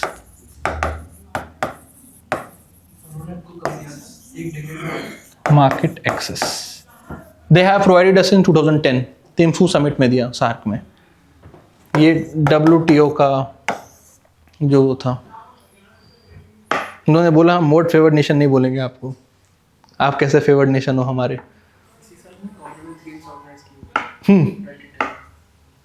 10 में हुए थे क्या? हाँ 2010 में दिल्ली। 2 साल बाद हुए थे बीजिंग ओलंपिक्स के। 8 में बीजिंग, 2012 में तो वो हुआ था। 8 में बीजिंग, 8 में था बीजिंग ओलंपिक्स। हाँ होगा इसी टाइम। हाँ आए थे वो। ये तो 2017-18 तक हमको वीज़ा देते थे, अब वीज़ा नहीं मिलता। अब तो ये नाचने गाने वालों को भी नहीं मिलता। ये कौन एक बहुत famous singer is there in Pakistan, अब उनको नहीं मिलता वीज़ा। अरे हम आतिफ असलम, वो तो मेरे कॉलेज तक आता था 2017-18 तक, फिर अब नहीं मिलता उन्हें। तो अब इनको वीज़ा नहीं दे रहे। अब तो हेल्थ ग्राउंड के अलावा किसी को वीज़ा नहीं मिलता है। अब तो क्रिकेट मैच भी नहीं होता। हमने बोला हम पाकिस्तान नहीं जाएंगे, UAE में कराइए। राइट, एंड 2010 में ये सब हुआ। We have this non discriminatory market access. फिर अगेन डीप स्टेट को दिक्कत आएगी। फिर post 2010 there was huge amount of violence, radicalization. Kashmir में militancy was there and terrorist attacks.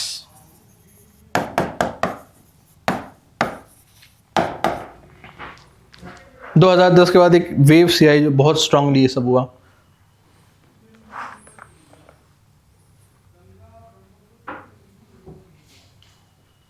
Kangana Ranaut discuss कर रहे हैं वहां। गंगा पुत्र।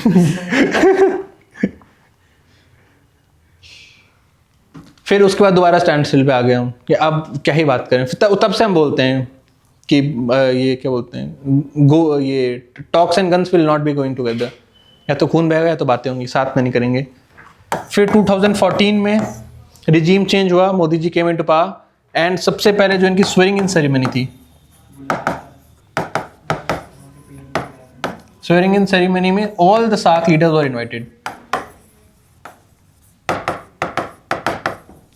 All SAARC leaders. तब ये शरीफ ही था शायद, तो ही ऑल्सो केम हियर। फिर 2019 में देयर वाज सटल चेंज, बहुत सटल चेंज था। 2014 में सार्क लीडर्स को बुलाया, 2019 में बिम्स्टेक के लीडर्स को बुलाया। सो हमने दिखाया कि अब हमारी foreign policy will now be moving, हम सार्क से ज़्यादा बिम्स्टेक पे फोकस करेंगे। सार्क एक डिसफंक्शनल, वो तो अब डिस्कस करेंगे क्या सार्क वो है, एक बड़ा सटल ब्यूटीफुल तरीके से दिखाया। अब सार्क पे नहीं, अब हम बिम्स्टेक पे फोकस करेंगे। तो अपना वो शरीफ भी आया यहाँ पे। एंड 2014 में we have our informal talk, बहुत डिटेल में एक वेरी प्रोग्रेसिव इनफॉर्मल टॉक हुई हमारी। और फिर उसके बाद भी वी ट्राइड हम कुछ कर सकें। 2005 में ऊफा नाम है शायद उसका,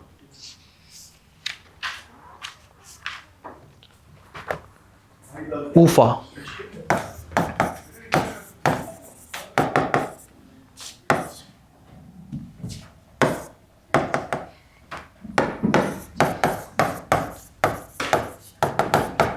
टू 2015 ऊफा में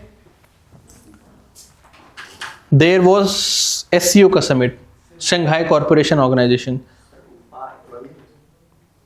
शहर का नाम है शंघाई कॉरपोरेशन ऑर्गेनाइजेशन का। तो वो ये भी एक ग्रुपिंग है। पढ़ेंगे बाद में। इसमें India Pakistan both are permanent members. तो इसमें भी देन इंडिया पाकिस्तान ने अलग से टॉक करी, अभी भी हम टॉक करने को तैयार हैं। हमने ज़बरदस्त टॉक्स करी इसमें भी, ऑल द थिंग, 6 उनकी छोटी बीमारियां, 2 बड़ी बीमारियां, सब पे बातें हुई। एंड 2015 में we have foreign affair minister meeting.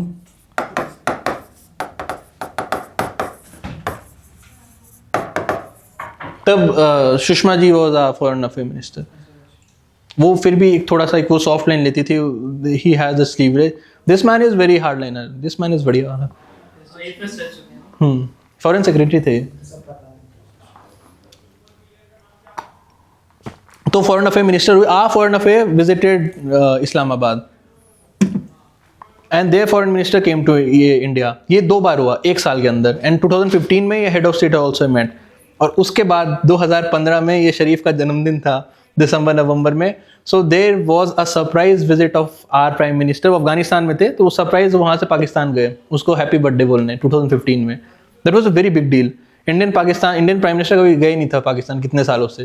Last तब गया होगा जब वो अटल जी जब उसके, हम उसको जन्मदिन मुबारक बोलने गए थे 2015 में।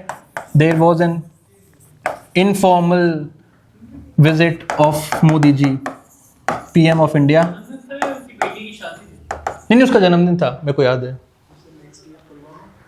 हाँ, तो informal visit of PM of India in Pakistan for his birthday. 2019 में 26 में उड़ी हुआ है। उरी हुआ, पठानकोट हुआ।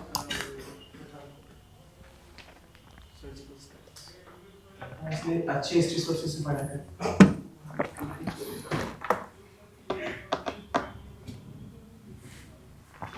राइट, ये 2015 में हुआ। देन 2016 में 2 जनवरी को वी हैव पठानकोट का स्ट्राइक। देखिए कितने मेहनती हैं वहाँ के। हाँ, उसका वो कब है, वो शरीफ का बर्थडे था शायद नवंबर या दिसंबर में। 1 महीने लगा उनको, 1 महीने में दे हैव प्लान्ड एवरीथिंग। और 2 जनवरी को यहाँ आ गए। Pathankot is an air base in Punjab में है। तो 27-28 स्क्वाड्रन है हमारे पास। वैसे 35 होने चाहिए, बट 28-27 ही हैं। तो उसमें से 5 स्क्वाड्रन ओवर देयर। एक स्क्वाड्रन में शायद 15 या 16 फाइटर प्लेन्स आते हैं। तो मतलब very significant fleet of fighter planes are over there Pathankot में। बॉर्डर पे रखा है क्योंकि वहीं से मारेंगे फिर। हाँ, एकदम जम्मू से थोड़ा सा ही दूर है वो, उधमपुर से। सो फिर वहाँ पे वो उन्होंने इन्फिल्ट्रेट किया। वो फिर वो वहाँ पे फाइटर जेट्स को तोड़ने के लिए आए थे। 2 जनवरी को ये किया उन्होंने। एंड देन फिर एक उरी,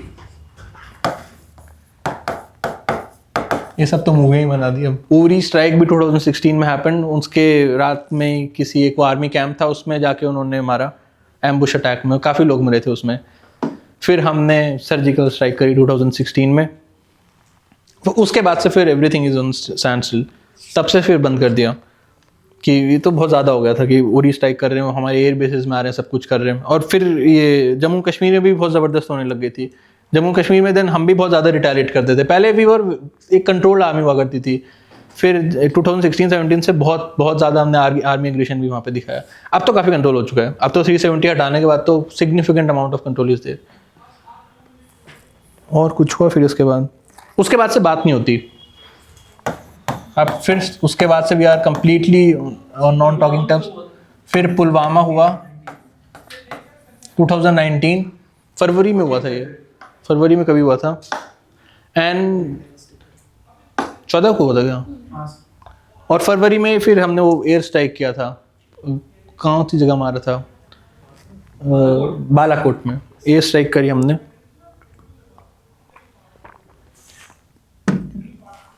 बात तो फिर कुछ नहीं करते थे हम। 2020 में दे वॉज 2021 में सार्क मीटिंग हुई थी। कोविड के लिए special SAARC meeting was there. That was initiative of India कि हमने बोला कि साउथ एशिया में वी कैन हैव ये मेडिसिन और पीपीई के लिए we can have a cooperative understanding.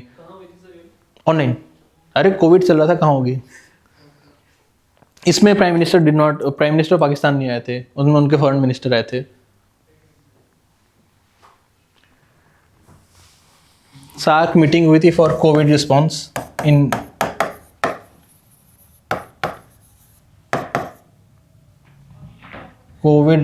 In South Asia.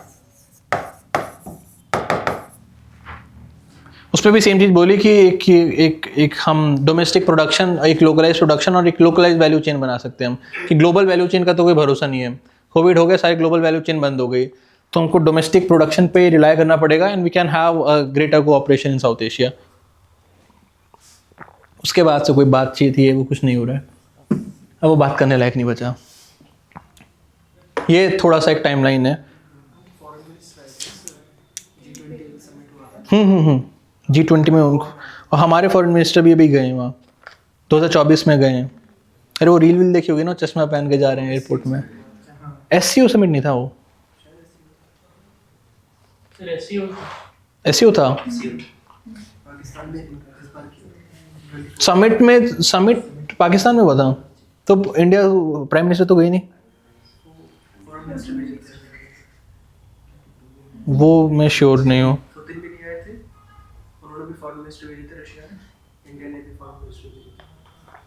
इसके बाद और छोटे से और चीज़ें पाकिस्तान के साथ, ट्रेड, थोड़े से फैक्ट्स लेते हैं फिर पूरा देखेंगे कि how this relation is working. Trade में जब हमेशा से हमारा trade is between $1 to $2 billion, that's nothing. $1 billion दो देशों के बीच का ट्रेड इज नथिंग, कुछ नहीं कर रहे। मतलब ऑब्वियसली इतनी लड़ाई हो रही है तो ट्रेड तो करेंगे नहीं हम उनसे। एंड 2019-20 में we have stopped all trade relation with Pakistan. उससे कोई फर्क पड़ता भी नहीं, $1 billion तो वैसे ही हो ही रहा था। And now all the trade relation everything has been cease, बस गांजा आता है। उस जो इलीगल ड्रग, इलीगल आर्म्स, इसका जो स्मगलिंग है that is to the tune of $10 to $20-30 billion तक है। वो बहुत ज़्यादा है। $20 से $30 billion हर साल आर्म्स आते हैं और ड्रग्स आते हैं। किसको? मिलिटेंसी को, जो इनके वेपन्स होते हैं वो चाइनीज होते हैं। हाँ, तो मतलब वेपन प्रोडक्शन तो उनका कंबाइंड होता है। जो उनके ऑर्डिनेंस बोर्ड हैं वो कंबाइंड है आजकल, पाकिस्तान और चाइना के। हो सकता है, उनको आता क्या है। एंड उसके बाद पीपल टू पीपल रिलेशन में बोलते हैं हमारे अच्छे रिश्ते हैं। हमारे इनके रिश्ते देखो कैसे हैं। होता क्या है, गुजरात पे दिस थिंग जो फिशर कम्युनिटी है that's extremely strong, specifically Kutch और मारवाड़ वाले जो हैं, they are very strong fisher community, तो मछली बहुत पकड़ने जाते हैं। ऐसे हमारा गुजरात है और यहाँ से फिर पाकिस्तान स्टार्ट हो जाता है। सो इस तरीके से SEZ है।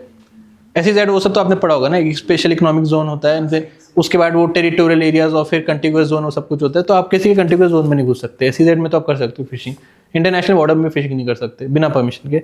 सो अब पानी में कोई सरहद तो है नहीं, उसको पता चलेगा। तो गुजरात के इस कोस्ट से, स्पेसिफिकली कच्छ के कोस्ट से और कुछ काठियावाड़ के कोस्ट से, दे अननोइंगली वो क्रॉस कर जाते हैं। और राजस्थान में भी सब एरियाज में बॉर्डर्स नहीं है, तो कभी कभी वहाँ से भी अननोइंगली पीपल क्रॉस कर जाते हैं। और कुछ मतलब every year there are almost 1 to 2,000 fisherman जो कैप्चर करते हैं वो लोग, 1,000 से ज़्यादा गुजराती फिशरमैन, और 50-60 पीपल जो वैसे क्रॉस कर जाते हैं। तो रिश्ते तो क्या ही, ये सब करते हैं वो हमारे साथ। तो एंड देर आर रिपोर्ट्स की बहुत टॉर्चर होता है, कई लोग कस्टडी में मर जाते हैं, huge amount of torture is there, और लोगों को वापस आने में 15 साल 20 साल लग जाते हैं। अगर बहुत मूवी बनी है उस पर, कौन सी कह रहे हो? पता नहीं, मैं सुना भी नहीं। तो दैट्स अ फैक्ट कि उसमें हर तरह की उन पे एट्रोसिटीज, ये वो सब कुछ किया जाता है। और हर साल 5,000 लोगों को हर 2 या 3 साल में दे आर सेंडिंग 5,000 पीपल। इतने सारे उनके पास हैं, पाकिस्तानी जेल में हैं, उनके कस्टडी में हैं, एंड दे आर सेइंग कि ये शायद आधे ही वापस आ रहे हैं। तो अभी भी शायद 20-30 हज़ार इंडियन सिटीजन वहाँ पे पड़े हुए हैं। वो कोई क्रिमिनल कुछ नहीं करते, वो गलती से वो इंटरनेशनल बॉर्डर्स क्रॉस कर रहे हैं बस। और अगर आपका कोई गुजराती फ्रेंड होगा, I have many people there, मैं कच्छ में जानता हूँ, तो कॉमन होता है। अगर गांव में कोई है तो गांव में 200 लोगों में से 10 लोग अभी पाकिस्तान में बैठे हों, दैट्स अ कॉमन थिंग कि वहाँ पे कैप्चर था, वापस ही नहीं आए। वापस आने में टेक 15 ईयर्स, 20 ईयर्स, 25 ईयर्स, उसमें फिर हर तरह की उनको अट्रोसिटीज झेलनी पड़ती है। हाँ, यहाँ पे भी एक छोटा सा water dispute is there. So people to people relation हमारे ये हैं. So every year they are sending 2000 to 4000 people over, और आधे और बचे हुए हैं हर साल, मतलब आधे और उनको देने होते हैं. और हम भी करते हैं, हम प्रॉपरली BSF वाले उसी टाइम उनको वापस कर देते हैं. एक पूरा हमारा प्रोटोकॉल है, 2 दिन का उसमें वो टाइम लगता है, हम वापस कर देते हैं. जो भी फिशरमैन पाकिस्तान से भी तो आएगा ही यहाँ पे, तो हम 2 दिन में सारे वापस कर देते हैं. ये पीपल टू पीपल रिलेशनशिप है. एक करतारपुर कॉरिडोर बना रखा है उन्होंने. पीपल टू पीपल रिलेशनशिप में अगर एक चीज बोलनी है तो this is what they have done. थोड़ा सा ये पाकिस्तान में अंदर जाके है, from Punjab they have made this corridor. Visa की जरूरत नहीं पड़ेगी, वीजा फ्री विद पासपोर्ट आपको चाहिए. वीजा देंगे नहीं, हम देंगे ना वो देंगे. Visa free for religious purposes आप जा सकते हो. गुरुद्वारा है यहाँ पे. हाँ हाँ, मतलब अभी ही हुआ है रिसेंटली. 500 साल जब पूरे हुए थे गुरु नानक जी के, तो उसमें स्टार्ट किया था ये. शायद 21 या 22 में स्टार्ट. कोविड के टाइम हुआ था, मेरे को ध्यान है. जो भी होगा, मरा नहीं वो भी.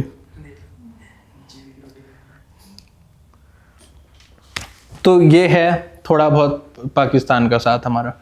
ज़्यादा फिशिंग कहाँ होती है? वेस्टर्न कोस्ट में, इंडियन कोस्ट में, ईस्टर्न कोस्ट में, इंडिया की.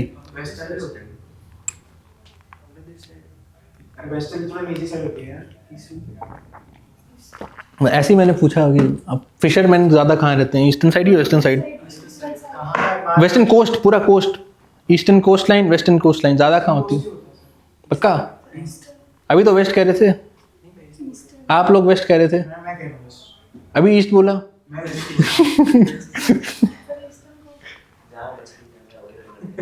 नहीं, ऐसा नहीं होता. ये सबसे बड़ी गलती है. जो मछली जो है सबसे ज़्यादा ट्रॉपिकल एरियाज में, वहाँ कोई मछली नहीं पकड़ता. जापान के साइड मछलियाँ नहीं होती, they are the largest exporter of fishes. बहुत ज़्यादा मछली हो तो पकड़ नहीं पाओगे, क्योंकि ऐसा होता है कि 10% मछली खा सकते हो, सारी खाने लायक नहीं होती ना. आप पकड़ने जाओगे सारी पकड़ में आ जाएंगी. ये भी मिथ होती है. तो शेल्फ ज़्यादा कहाँ पे है? अरे ये मत बोलो यार, पीछे वो आ जाएंगे ज्योग्राफी वाले सर. ऐसी बातें करो. कॉन्टिनेंटल शेल्फ बड़ा कहाँ पर है यार? क्या बात कर रहे हो? ज़्यादा फिशिंग अंदर करते हैं कि बाहर करते हैं? मतलब इनलैंड फिशिंग ज़्यादा है कि कोस्टल फिशिंग ज़्यादा है? यार अब ज्योग्राफी पढ़ा है. Coastal fishing is nothing in India. कुछ भी नहीं है. आप देखो, सबसे ज़्यादा मछली खाने वाले लोग बिहार झारखंड में आपको मिलेंगे, आसाम में मिलेंगे. वो सब पूरा वो है, इनलैंड एरियाज हैं. बंगाली लोग भी फिशिंग, बंगाली लोग जो फिशिंग करते हैं वो नदी की मछली खाते हैं, फ्रेश वाटर रिवर्स खाते हैं. हम सब फ्रेश. अरे दिल्ली हरियाणा में इतने लोग मछली खाते हैं. क्योंकि दिक्कत ये है कि कोस्टल फिशिंग के लिए आपको टेक्नोलॉजी चाहिए. कोस्टल फिशिंग के लिए आप बाहर जाओगे, 2-3 दिन आप रह सको, आपका कोल्ड स्टोरेज हो, ये हो वो, आपके पास सोनार हो कि आपको पता चले फिश की डेंसिटी कहाँ पे ज़्यादा है, सब कुछ, तो फिशिंग कर सकते हो. बहुत हर चीज़ का फर्क पड़ता है. वेदर पैटर्न्स का बहुत फर्क पड़ता है कि कब वार्म करंट्स आ रहे हैं, कब कोल्ड करंट आ रहे हैं, तो फिश उस हिसाब से मूव करती हैं. कम से कम इसमें ट्रॉपिकल एरियाज में गर्म पानी है ना, तो मछलियाँ ज़्यादा मोबाइल होती हैं, गर्म होती हैं उसका बॉडी. और हम इतनी सी लकड़ी की बोट में फिशिंग करते हैं, उसमें कौन सी टेक्नोलॉजी मिलेगी? हाँ, तो देखो, पहले बोला था continental shelf, large continental shelf eastern side है. बहुत बड़ा कॉन्टिनेंटल शेल्फ है. ईस्टर्न साइड मतलब बंगाल वाले साइड. A continental shelf is as long as 500-600 kilometre. बहुत बड़ा है. वेस्टर्न साइड छोटा है. फिर सेकंड बोला फिशिंग, ज़्यादा फिशिंग वेस्टर्न साइड होती है. वेस्टर्न साइड फिशिंग डबल होती है, ऑलमोस्ट 3:1 का रेशियो है. ईस्टर्न साइड 30% होगी तो वहाँ 60% होती है. और क्या बोला था? Inland, inland versus coastal fishing almost 3:1 का रेशियो है. 3:1 नहीं भी होगा तो 65-35 ले लो आप. सारी मछलियाँ हम इनलैंड ही पकड़ते हैं. छोटे से, अगर आपने कभी देखा होगा, छोटा सा तालाब होता है, उसी में हम फिशिंग कर रहे होते हैं. कभी कभी तो राइस पैडी के फील्ड होते हैं, उसी में मछली पकड़ रहे होते हैं. आपने तो देखा होगा, अरुणाचल में सब होता है. मैंने देखा है अरुणाचल में. वो जाला फेंक के कि वो लकड़ी वाले? हाँ, उससे तो कौन पकड़ता है यार? मतलब जो ऐसे खाली बैठा हो, वो तो हमारे जैसे पकड़े. कमर्शियल लोग वो सब थोड़ी करेंगे. और फिर ये काइंड ऑफ बाउंड्री टाइप बना देते हैं. वो बिहार में होता है. इस ओडिशा में उनके सर ने बताया था गूगल मैप दिखा के वेस्टर्न साइड साइड ज्यादा बड़ा हाँ कॉन्टिनेंट कि वो अरे गूगल वो पे तो लैंड वो सर मेरे को इसका ऊपर से रीजन set हल्का सा पता है कि हमारा नहीं, जो नहीं। लैंड नीचे चला गया समुद्र में वो उसकी वजह से दिखता है, अदरवाइज वहाँ पे कोई शेल्फ नहीं है, कॉन्टिनेंटल शेल्फ नहीं हो, वहाँ पे कोई शेल्फ नहीं है सर। कोई नहीं, मैं कल डेटा ले आऊँगा। सर, उसमें वहाँ 3 पे- चीज़ें होती है ना, कॉन्टिनेंटल शेल्फ होता है, कॉन्टिनेंटल स्लोप होता है, कॉन्टिनेंटल राइज होता है। 3 बार कंफ्यूज हो गया, पहले मुझे ईस्टर्न पता था फिर हमने सर आंसर वेस्टर्न जब लिखे थे मेंस के तो अगर हमने ईस्ट- ये वाला लिखा था ईस्ट वाला, तो सर ने बोला वेस्ट में ज्यादा होता है, तो फिर हमने उल्टा फिर से पता चला ईस्ट में ही होता है। सैटेलाइट मैप दिखाया था। फिर सर ने हमें मैप में दिखाया कि वेस्ट में ज्यादा जो कॉन्टिनेंटल शेल्फ है वो उतना पार्ट बोलते हैं जब उसके जो स्लोप वो 1% या 2% हो, वो ज़्यादा डीप होने लगता है उसको कॉन्टिनेंटल शेल्फ नहीं बोलते। शेल्फ थोड़ी है, वो तो जो अनक्लॉज के अंदर जो अनक्लॉज ने जो रिकॉग्नाइज कर रखा है वो सिर्फ 1% वाला है। 1% दूसरी बात तो ईस्टर्न भी होगा। ईस्टर्न में है, होगा नहीं। ऑलमोस्ट 500 किलोमीटर्स तक का इतना बड़ा है कि जो हमको 350 नॉटिकल माइल्स तक का हमको मिला हुआ है। इसमें कॉन्टिनेंटल आप शेल्फ एक्सप्लोर कर सकते हो, उससे भी ज़्यादा हमने मतलब बना हुआ है वो। 200 ऐसी वो है, EZ होता है, exclusive economic zone 200 nautical miles है। आप 350 नॉटिकल माइल तक कॉन्टिनेंटल शेल्फ भी एक्सप्लोर कर सकते हो, हमारा उससे भी बहुत आगे तक है। वो तो मैं ज्यादा ना बोल रही थी कि वेस्ट के साइड जो दिखता है मैप में, मतलब सर लैंड नीचे जा रखी है वो दिखती है ना, द्वारका वगैरह सब समुद्र में चलेगा सर, वो दिखती है ना, वो तो शेल्फ थोड़ी है। वही तो शेल्फ नहीं, शेल्फ सिर्फ वो वाला पार्ट होता है जो 1% राइज कर रहा है।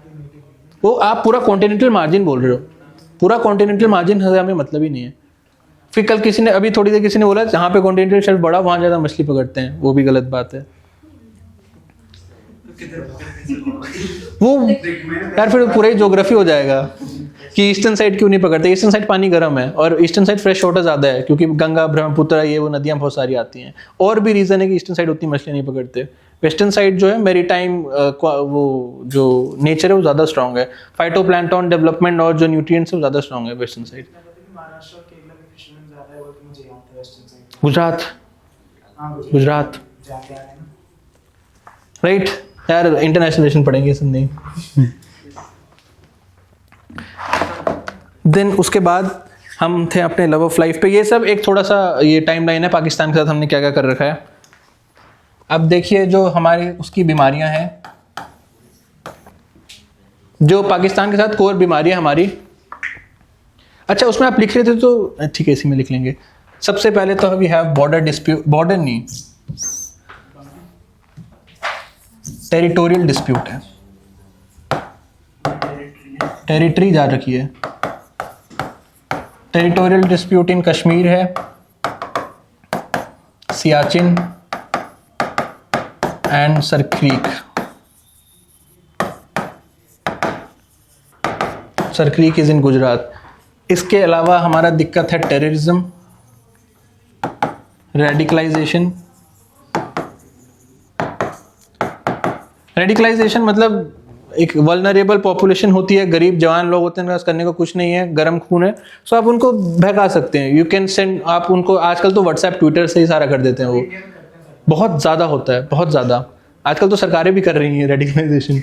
लोगों के मन में एकदम मतलब एक टॉलरेंस से दूर की बात हो गई। People are just hating one another, they are ready to kill one another. ऐसी जबरदस्ती का इतना ज़्यादा दिस पोलराइजेशन इज देयर, लोगों के मन में नफरत है एक दूसरे का। हमारे तो फिर भी ठीक है, जो people in Jammu Kashmir they are मतलब एंटी इंडिया सेंटिमेंट्स है वेरी स्ट्रॉन्ग। तभी तो तैयार हैं, सड़कों पे आके पत्थर मारने को तैयार है, मरने को भी तैयार हैं। आप उसमें से सबसे वल्नरेबल ढूंढे, वो उनको आप ट्रेन करके वो मरने को भी तैयार हो जाएंगे। So everything is done by Pakistan. इसमें जो सिसेशनिस्ट फोर्सेज हैं, ये जो कौन सा ये इनका कोई आज़ादी के जितने भी नाम भूल रहा हूँ इनके, बहुत सारी इनकी पार्टीज बना रखी हैं इन्होंने। एक हुर्रियत वाला है, एक दो और है इनके। सबको पाकिस्तान से पैसा मिलता है कि आज़ाद कश्मीर करो, कश्मीर को ये करो वो करो। हाँ, सब यूएपी के अंदर टेररिस्ट हैं, उनसे पहले से टेररिस्ट हैं ये, अंडर यूएपी ये सब कुछ टेररिस्ट हैं ये। तो ये रेडिकलाइजेशन करता है वो। Then militancy, there is militancy in Kashmir जो प्रॉपरली वो चला रहा है। लश्कर तैयबा, जैश ए Mohammad, Hizbul Mujahideen, all of the three are funded by Pakistan, direct Pakistan। अल कायदा नहीं, वो अलग है, अल कायदा उससे हमारा नहीं है कुछ। फंड करती है सरकार, यही की ब्रांच से। हाँ मतलब सब्सिडरी कंपनी है वो भी एक। अल कायदा का डायरेक्ट प्रेजेंस नहीं। ऐसे तो ISI का भी, ISIS भी है यहाँ पे। ISIS पाकिस्तान का नहीं है कुछ। वीक ही अच्छा है यार। मतलब देर आर अभी भी न्यूज़ आती है कि जवान लड़कों को जो है ISIS वाले रेडिकलाइज करके कोई यमन भेज रहा है, कोई कहीं भेज रहा है। से कॉन्फ्लिक्ट है ना, केरला से, अरे केरला से क्या दिल्ली से जा रहे हैं। मैं अफगानिस्तान से कॉन्फ्लिक्ट है ना कुछ, किनका? तालिबान और ISIS। हाँ हाँ, तालिबान ISIS का कॉन्फ्लिक्ट उतना हमारे मतलब की चीज़ नहीं है। और इसके बाद हमारा इशू है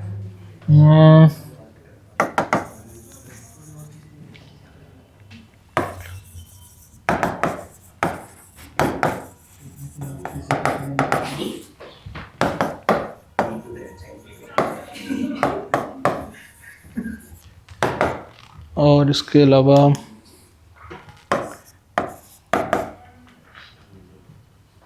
in this water treaty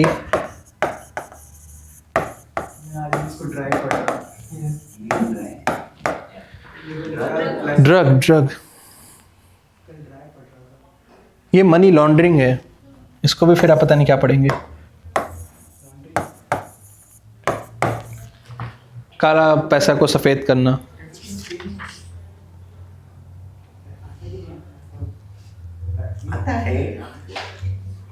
right, ये सब समस्याएं हैं हमें पाकिस्तान से।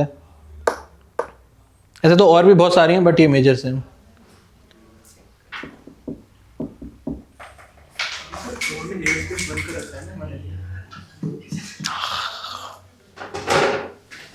पता नहीं अभी बंद है कि नहीं, ऐसे अलाउड नहीं है ऐसे बंद करना।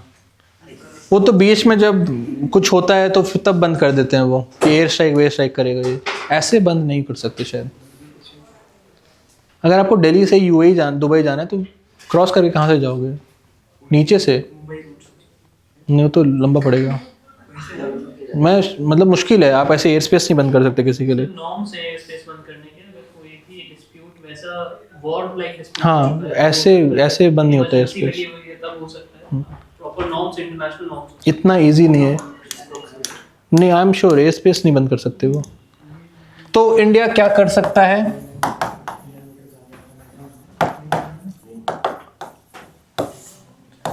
सबसे पहले जो सबसे एक इजी सा सोल्यूशन होगा, पानी रोक देंगे हम। अगर मतलब हमें देखना हो कि what is the option that India है राइट नाउ, ये सारी दिक्कतें, ये सारा टाइमलाइन था हमारा, ये सब वो करता है। हम कर क्या सकते हैं इसके लिए? सबसे इजी तो है, we have a very strong leverage. उसका ऑलमोस्ट 1/3 से ज्यादा 40% सरफेस वाटर जो is coming from Indus and tributary. भूखा मर जाएगा अगर इंडस वाटर का पानी चला गया तो।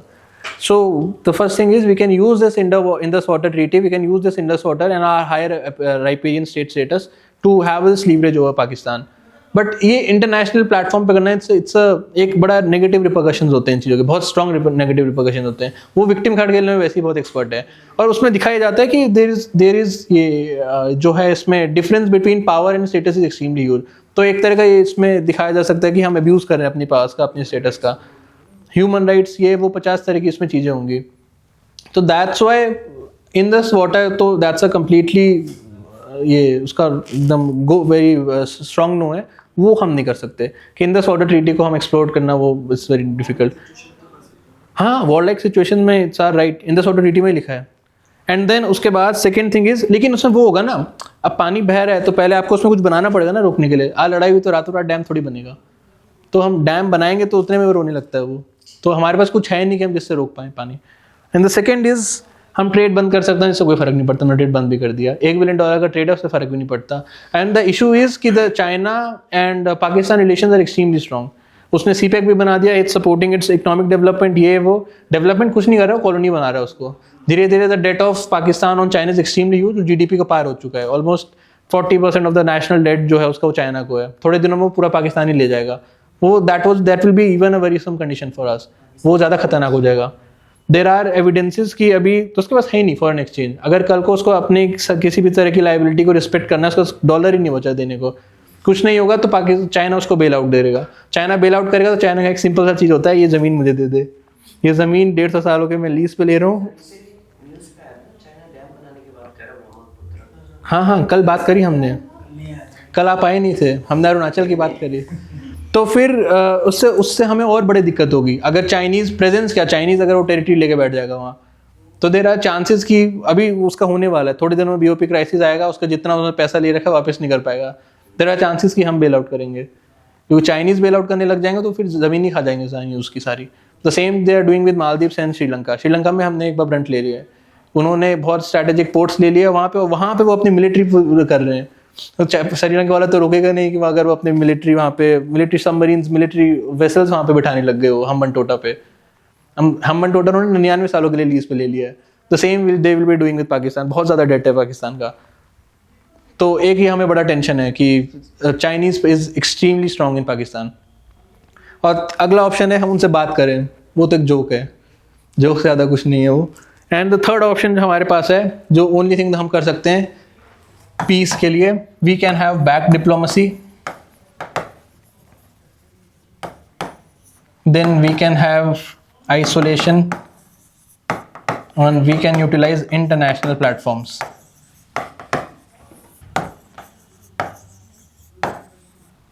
This is the only solution that we have right now.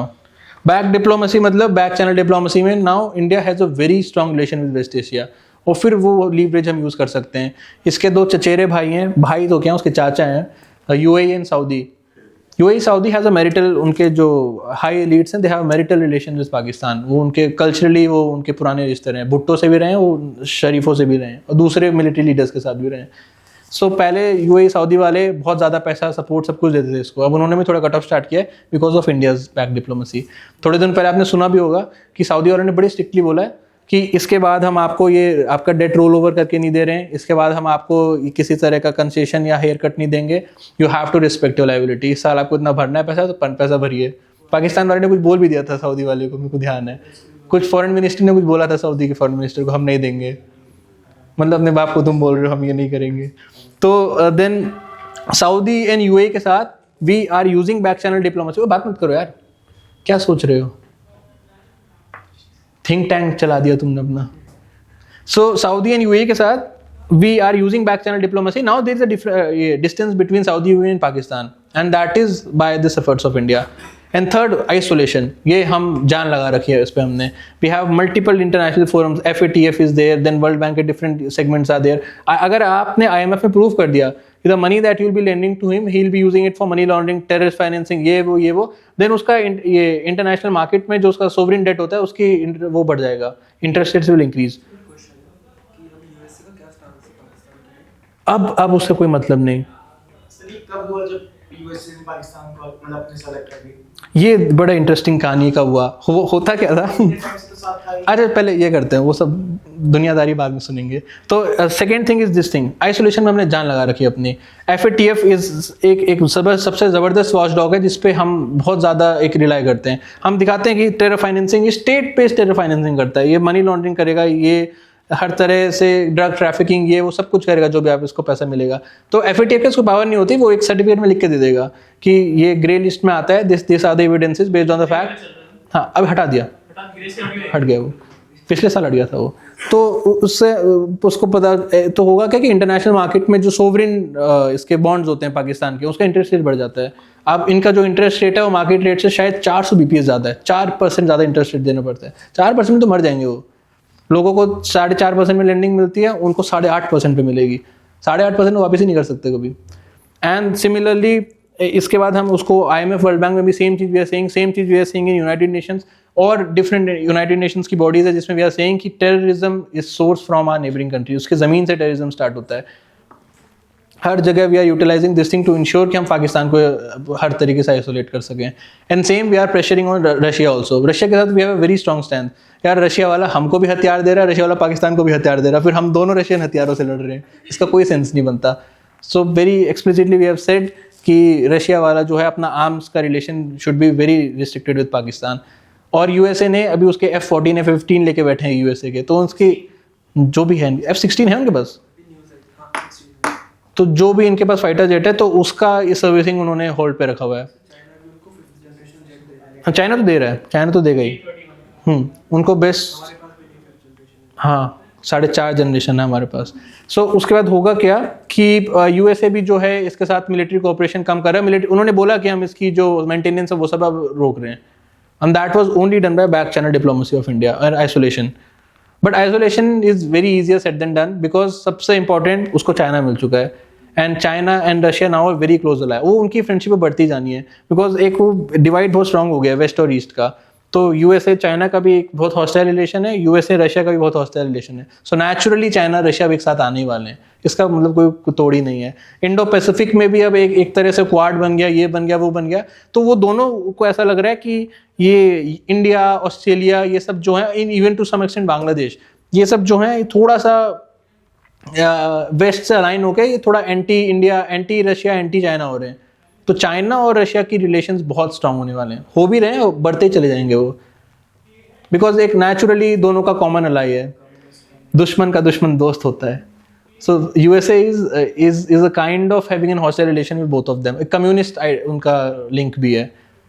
सो उस वजह से चाइना का अलाई पाकिस्तान है, तो Russia is providing support to China, Pakistan. तो that's a very easy said thing to say कि आप पाकिस्तान को आइसोलेट कर दीजिए, बस इस वजह से आइसोलेट नहीं हो रहा। And another very important reason जो हमने कल डिस्कस किया था, Pakistan is also zipper state, उसकी location is very very strategic. जो हमने सेंट्रल एशिया रिपब्लिक बोला, all central Asia republic will have their water access to Pakistan. Pakistan की बहुत बड़ी बॉर्डर लगती है, अरेबियन सी में ओपनिंग है। तो अगर आपको कनेक्टिविटी चाहिए फॉर दिस मैरी टाइम उसके लिए, तो आपको पाकिस्तान से होते हुए जाना पड़ेगा। Pakistan is connecting Iran, central Asian Republic and north Asia with south Asia. Pakistan भी एक जिपर स्टेट है, बहुत बड़ा स्टेट है, ज़मीन बहुत है इनके पास। तो आइसोलेट करना इट्स वेरी इजी टू से, होगा नहीं कभी। एक तो कौन करते हैं हम, हाँ करते हैं, बढ़ रहा है। बलूचिस्तान में ऐसी थोड़ी वो हो रहा है, अफगानिस्तान के साथ भी हम कर रहे हैं इनडायरेक्टली। ये तो काफ़ी प्रोमिनेंसली दिख रहा है, अफगानिस्तान के साथ, ईरान के साथ और बलूचिस्तान में जो हो रहा है, ये जो बढ़ता जा रहा है, इसमें रोल है इंडिया का। तो ये एक इसका सोल्यूशन है। और थर्ड, इंटरनेशनल प्लेटफॉर्म्स में FATF वो सब यूज़ कर सकते हैं। और हम बहुत पहले से बोलते हैं एक CCIT आना चाहिए, comprehensive convention on international terrorism. ये हम ही बोलते हैं स्टार्टिंग से, we have said this in 1996, comprehensive convention on international terrorism, convention on international terrorism. तो इसमें वो सारे स्टेट प्रोसिक्यूट होंगे, इसमें वो सारे एजेंसी, सारे लोग, सारे ऑर्गेनाइजेशंस प्रोसिक्यूट किए जाएंगे, दैट आर सपोर्टिंग टेररिज्म। पहले तो कोई सुनता नहीं था, अब तो ग्लोबल एक फिनोमिना हो चुका है टेररिज्म। तो देयर आर चांसेस कि आने वाले समय में ये रेटिफाई हो जाएगा। पहले तो कोई भाव ही नहीं देता था, सबको लगता था terrorism is our domestic issue. 9/11 के बाद और यूरोप में इतना ज़्यादा टेररिज्म हो रहा है आजकल, अब उनको थोड़ा सा एक रियलाइजेशन आ गया। सो नाउ अब ये किसी दिन अगर रेटिफाई हो गया, so then Pakistan will be in very serious troubles. तब तो उनके सारे फंड, इंटरनेशनल फंड सीज हो जाने वाले हैं। There are very strong chances उनको स्विफ्ट से बाहर निकाल देंगे, सब कुछ कर देंगे, बट उससे भी हमें दिक्कत होगी। उनके पास पैसा नहीं है, उनके पास कुछ नहीं है, और अगर ये सब हुआ, वैसे ही हाइपर इन्फ्लेशन चल रहा है, कल को उनकी करेंसी डूब जानी है। फिर करेंसी डूब गई, खाने का पैसा नहीं है, we are sharing 3300 kilometres border with them, सब इधर आएंगे वो। और ठीक है, हमें तो नहीं बम मारेंगे फिर। बम मारने की बात नहीं है, उनके पास कैपेबिलिटी है, चाइना उसका कहीं ना कहीं तो फायदा उठाएगा। हाँ वही, मतलब अगर वो कोई बेल आउट नहीं करेगा तो चाइना ले लेगा वो, और वो कुछ भी होगा तो वो मिलिटेंसी तो बढ़ती जाएगी। कुछ नहीं करने को आप इंडिया को मारेंगे, या फिर illegal immigration will be happening, वहाँ पे कुछ नहीं होगा तो सब लोग यहाँ आ जाएंगे। हाँ, दिस इज ऑल्सो कि non state actors are there are very strong chances कि नॉन स्टेट एक्टर भी फिर प्रोक्योर कर लें। तो हमें तो बहुत बड़ा खतरा है, and it's a very simple thing. हमारे इतना बड़ा बॉर्डर कोई एरिया है, इतने सारे वहाँ लोग रहते हैं, 20-22 करोड़ लोग हैं, वहाँ पे इंस्टेबिलिटी इज देयर, तो आवर बॉर्डर इज इनसिक्योर। वहाँ पे ड्रग ट्रैफिकिंग हो रही है, वहाँ पे आर्म्स बन रहे हैं, वहाँ पे इतने सारे टेररिस्ट बैठा रखे हैं उन्होंने, तो इधर ही आएंगे सारे के सारे वो। सो हमारे नेचुरल इंटरेस्ट में भी नहीं है। अगर वो उसको अगर वो हमेशा इस तरह ये ग्रे जोन या फिर ये ब्लैक उसमें रहता वो FATF के, सो उसका इंटरनेशनल डेट बढ़ता ही चला जाएगा। 8.5% पे उसको सोवरिन डेट मिल रहा है। सोवरिन मतलब गवर्नमेंट ऑफ पाकिस्तान का जो बॉन्ड होता है, वो 8.5% पे जा रहा है उसका। तो उस पर जो उसका इंटरेस्ट लाइबिलिटी जो उसकी इतनी ज़्यादा होगी कि एक तो फिर उसको उसका BOP वैसे इतना खराब है, फिजिकल डेफिसिट इतना ज़्यादा है, इन्फ्लेशन तो हाइपर इन्फ्लेशन चलता है वहाँ, 200 रुपये की तो उसका एक किलो चीनी आती है वहाँ।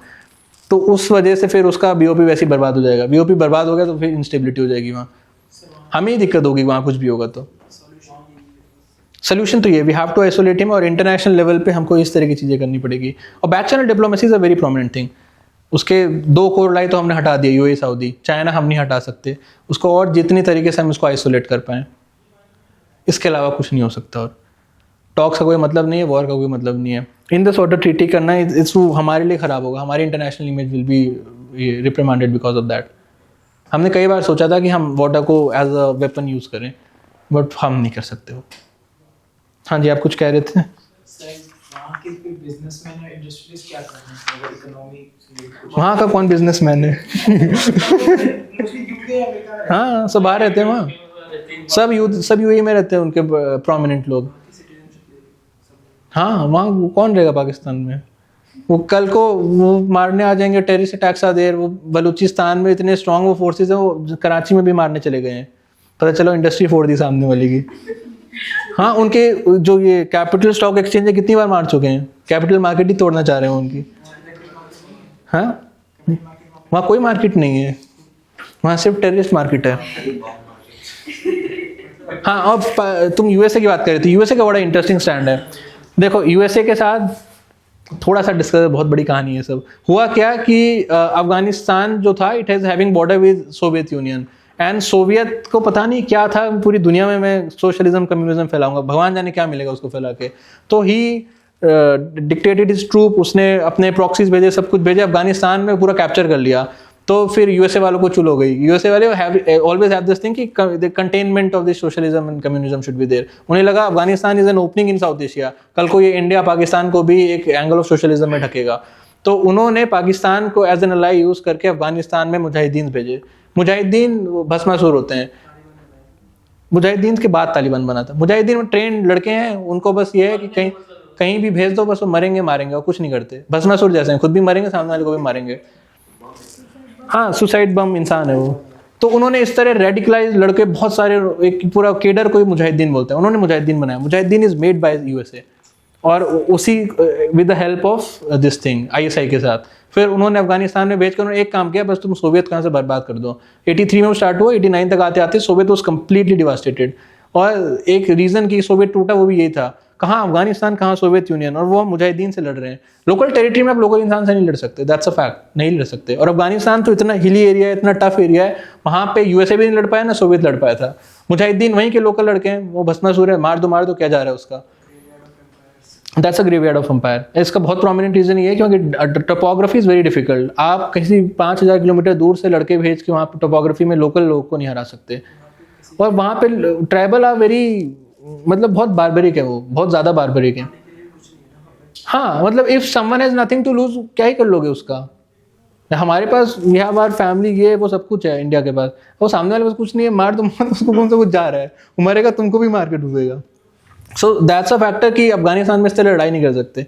तो उन्होंने फिर पाकिस्तान के साथ अलाय रखा, और पाकिस्तान के जो एलिट्स थे, they have a very strong relation with जो भी तालिबान के मुजाहिदीन थे। मुजाहिदीन ही फिर तालिबान बने, मुजाहिदीन के सपोर्ट से ही अलकायदा बना। आईएसआईएस को सपोर्ट भी मुजाहिदीन से मिला था।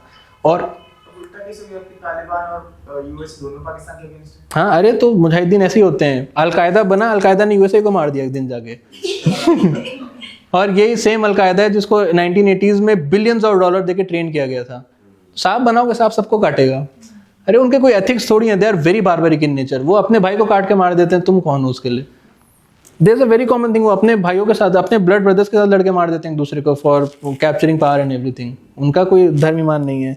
एंड देन 1990s में क्या हुआ कि फिर ये बेरोजगार हो गए, क्योंकि सोवियत यूनियन जो है वो खत्म हो गया, तो अफगानिस्तान वाज कम्प्लीटली डिवास्टेटेड, और उसको पूरा फिर उन्होंने अपना नाम तालिबान रख दिया। तालिबान का मतलब होता है पढ़ने वाला स्टूडेंट।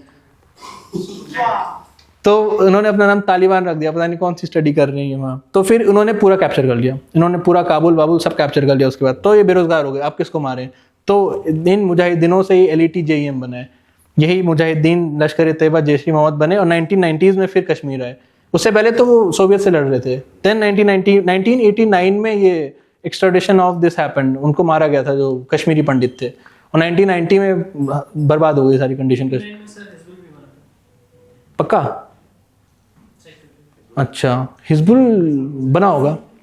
तो फिर 1990 में देन दिस थिंग, हंसो मत यार, जम्मू एंड कश्मीर में दिस थिंग हैपेंड, और फिर उसके बाद वहाँ पे मिलिट्री भेजी गई थी। एंड तब तक USA has a very strong interest कि मैं अफगानिस्तान में मेरा presence should be there, because फिर वो हो गया ना, 2001 में मार दिया अलकायदा वालों ने, फिर उन्होंने बोला now there is a global war on terrorism, USA ने। तो उन्होंने बोला मैं सीरिया में भी घुसूंगा, मैं अफगानिस्तान में भी घुसूंगा, मैं इराक में भी घुसूंगा, हर जगह घुसूंगा। 2002 में they send their troops on ground in Afghanistan. हाँ, वो एक सर्कल पूरा कंप्लीट हो गया। 20 साल पहले उन्होंने मुजाहिदीन बनाए, फिर वो अपनी प्रॉपर फौज अमेरिका से यहाँ भेज रहे हैं उन्हीं मुजाहिदीन से लड़ने के लिए। And then they fought with Taliban with next 20 years. कुछ नहीं हुआ, बिलियंस ऑफ डॉलर खत्म हुए, उनके 27,000 लोग मरे, ऑन रिकॉर्ड है। असली तो पता नहीं कितने मर गए होंगे उनके लोग, मतलब ट्रूप्स, इतने ट्रूप्स मरे उनके। हाँ, अब क्या करेंगे फिर वो लेके कहाँ जाएंगे उन चीज़ों को? ये भी मतलब उनका कुछ है कि वो छोड़ के गए हैं। हेलीकॉप्टर्स को तो ले जा सकते थे ना सर, वो भी छोड़ के मशीन तो लेंगे। तो क्या कॉन्स्पिरेसी थ्योरी बता रहे हो? कॉन्स्पिरेसी नहीं, मतलब उनका ये वही तो हुआ है। तो कॉन्स्पिरेसी थ्योरी बता रहे हो कुछ? बार के हाथ में तो यूएसए ने कुछ जानबूझ के किया से? अरे छोड़ो वो सब। आज तक से सुन गया। हाँ, तो फिर यूएसए का पाकिस्तान के साथ फिर उसके बाद रिश्ता बस एक ही चीज़ पे था कि उनको ऐसा लगता था, ऐसा था नहीं, उनको ऐसा लगता था कि पाकिस्तान के जो एलिट्स हैं they have very strong control over Taliban और eventually they have very strong control over this Afghanistan. ऐसा लगता था, भाव नहीं देता तालिबान कभी भी पाकिस्तान को। उनको लगता था आईएसआई अभी भी तालिबान को कंट्रोल करता है एंड उसको उनके ट्रूप्स थे। At a point there was 50,000 troops of USA in Afghanistan. तो ऑब्वियसली उनको पाकिस्तान के साथ रिलेशन अच्छे रखने पड़ेंगे कि तालिबान को कंट्रोल कर सकें। जिस दिन यूएसए बाहर निकला उसी दिन यूएसए ने पाकिस्तान का फ़ोन उठाना बंद कर दिया। 2018 में 17 में कभी तो हुआ था, 18 में हुआ था शायद, ट्रम्प के टाइम, जब यूएसए विड्रॉ फ्रॉम अफगानिस्तान, हर आखिरी ट्रूप उठा के ले गया था वापस। नहीं, ट्रम्प के टाइम हुआ है। वो तो आखिरी यूनिट पे लेके गया था। ट्रम्प ने सारा विड्रॉल साइन किया था 2018 में, तब उसके बाद से पाकिस्तान को कोई भाव नहीं देता यूएसए। आखिरी में रिलेशन का बस इतना था कि Pakistan has a strong control over Taliban और उसके लिए यूएसए को ज़रूरत थी क्योंकि तालिबान के साथ तो लड़ ही रहा है वो। जिस दिन वो तालिबान से विड्रॉ कर लिया, अफगानिस्तान से विड्रॉ कर लिया, उसी दिन उसने फिर डिच कर दिया पाकिस्तान को। तब से पहले आफ पाक पॉलिसी हुआ करती थी, यूएस पाकिस्तान पॉलिसी होती थी। हर साल व्हाइट हाउस जाता था पाकिस्तान वाला, हर साल उनको मिलिट्री एड मिलता था बाकायदा उनको। They were getting almost $5-6 billion of grant मतलब वापस नहीं आना, पैसा मिल रहा है, वापस से हथियार खरीदिए ताकि आप कैप्चर करें, तालिबान को कंट्रोल करें, जो भी करें। अगले साल से सब बंद कर दिया। तो पाकिस्तान और यूएसए का ख़त्म उस दिन हुआ जिस दिन वो अफगानिस्तान से बाहर चले गए। और वो सब मिथ है, अब तालिबान वाले कुछ नहीं सुनते पाकिस्तान की, अभी हमने सब देख लिया था। 2021 के बाद दे वर थिंकिंग सेम थिंग कि ये तो हमारे तालिबान है, अभी भी हमारी सुनेगा।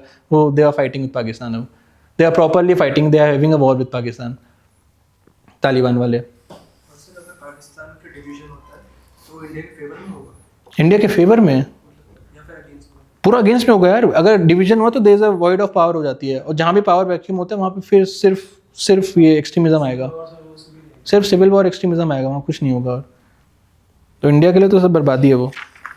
तो हम लिखते हैं India's approach.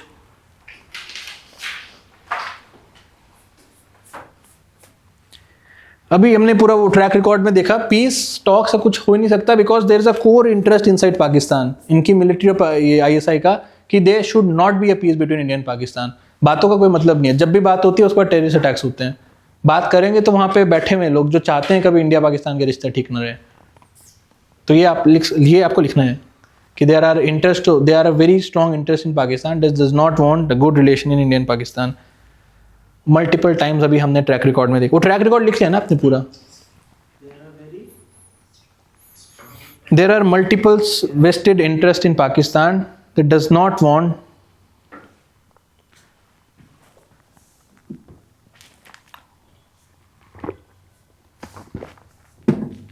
it does not want a good relation between India and Pakistan.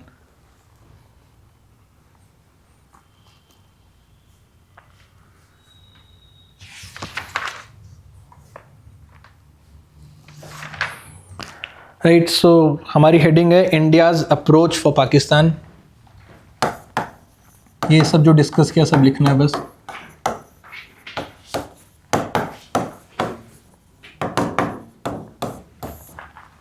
Question can be asked in any form. हमने सारे चैलेंजेस, सारे इशू डिस्कस कर लिए, सारे पॉसिबल सॉल्यूशंस भी।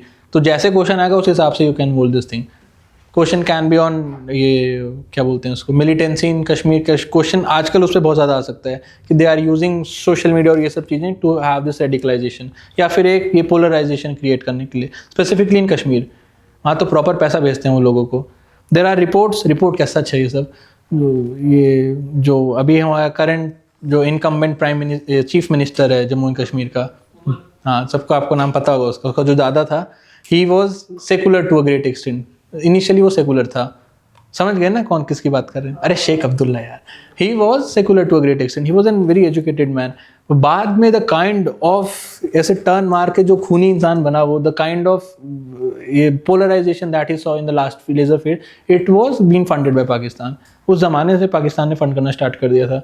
और इन सब लोगों को पैसा मिलता है, बाकी के जितने सीएम थे सबको पैसा मिलता है. Everyone is getting fund from Pakistan.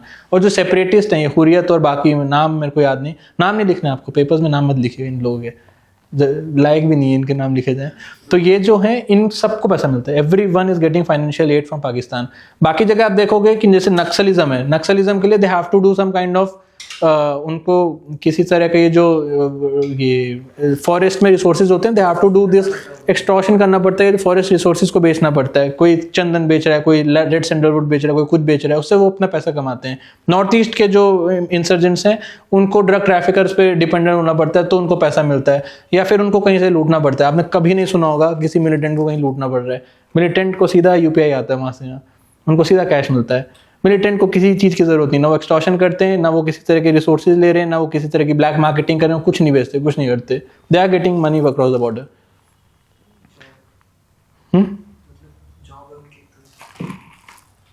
और ये जो लड़के जो रेडिकलाइज हो गए, जो पहले पत्थर मारते थे, फिर ये इस तरह के वो एक कॉर्डन सपोर्ट मिलता था, फिर कॉर्डन सपोर्ट हटता था, फिर वहाँ से मिलिटेंट्स गोलियाँ चलाते थे.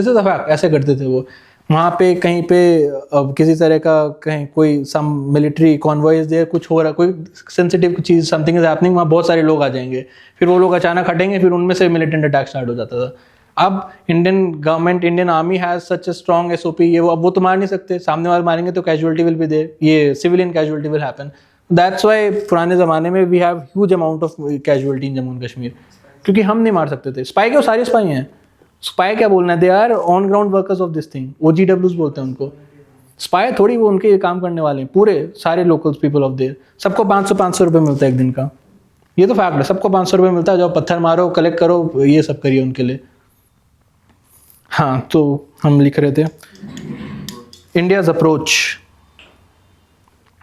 शेख अब्दुल्ला के टाइम से स्टार्ट हो गया था. जब वो रेडिकलाइज होना स्टार्ट हुआ, he was getting money from Pakistan. Though he was close to Nehru. He was extremely close to Nehru.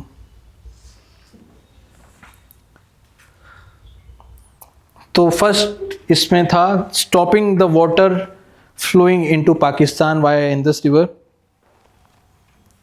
Through suspension of Indus water treaty. Stopping the flow of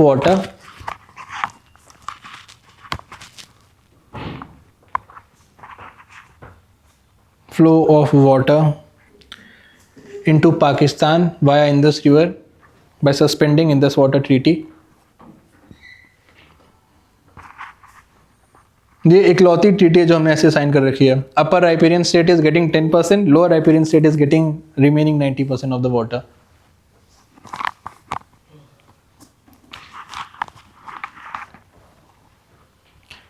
This is not a practical thing for India. This is not a practical thing for India.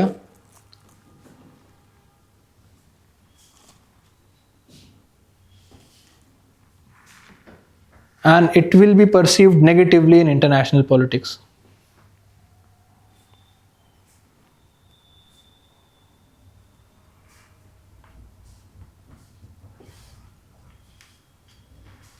It will be perceived negatively in international politics. Next is withdrawing the MFN status. MFN status नहीं कि हमने trade बंद कर दिया है. Most favoured nation status is irrelevant. Withdrawing the MFN status is irrelevant.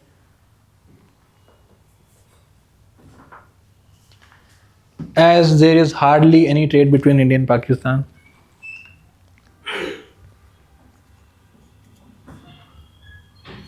And there is hardly any trade between India and Pakistan.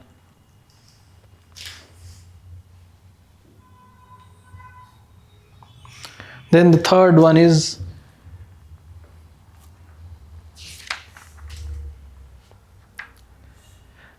isolating Pakistan in international forums.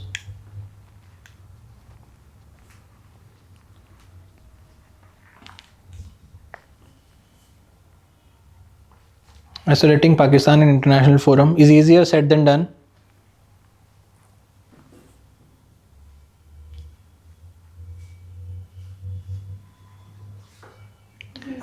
Said than done. As China is extremely close to Pakistan. As China is extremely close to Pakistan.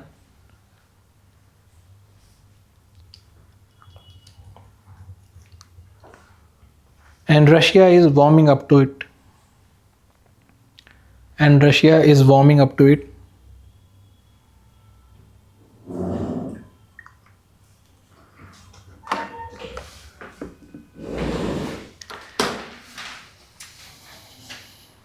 Also, Pakistan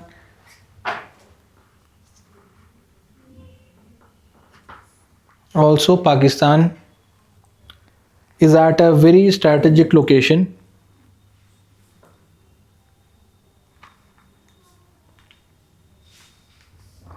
Also, Pakistan miss हो गया क्या? Is at a very strategic location, bordering Iran,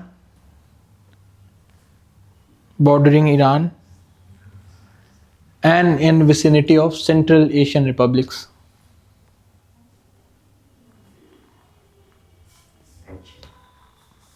Bordering Iran and at vicinity of Central Asian Republic with an extremely long coastline.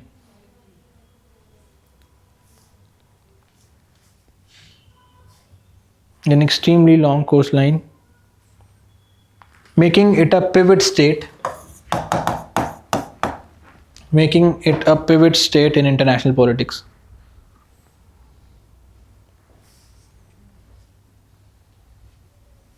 इन कारणों से उसको isolate करना मुश्किल है.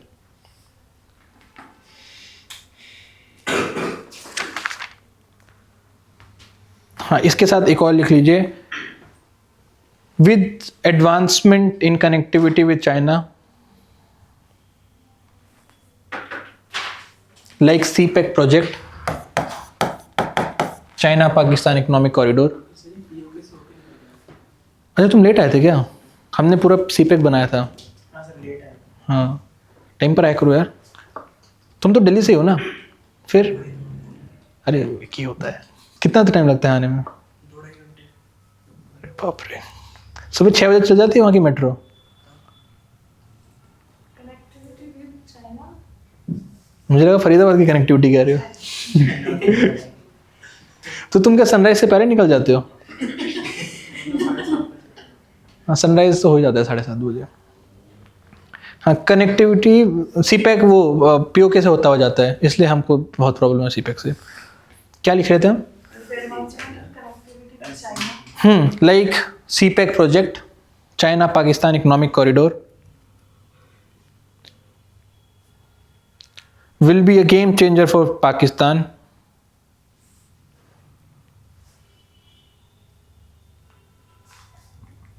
Will be a game changer for Pakistan,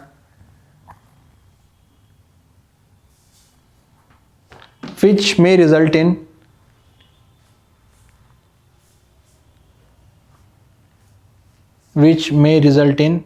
reduced inclination of Pakistan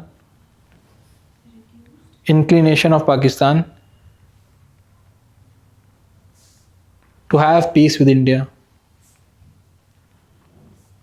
Reduced inclination of Pakistan to have peace with India.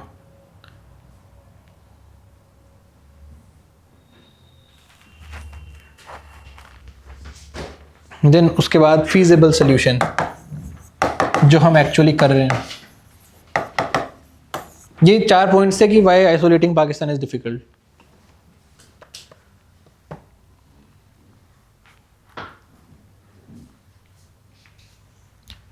First इसमें using back channel diplomacy.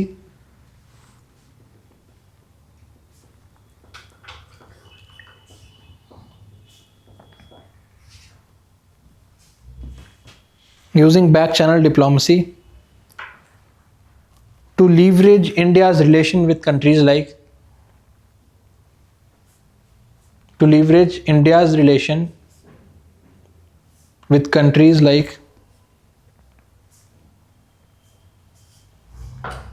UAE and Saudi.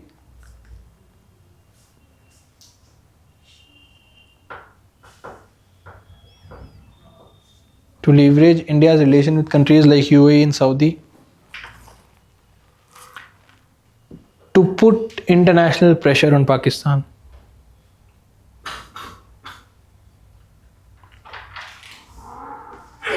Put international pressure on Pakistan. The second point, India need to harness upon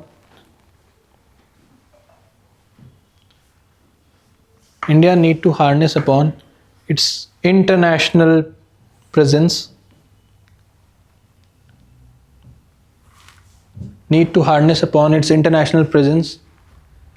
Utilizing bodies like FATF,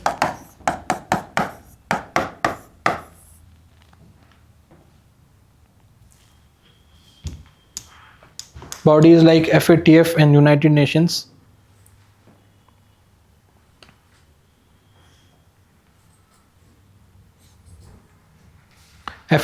United Nations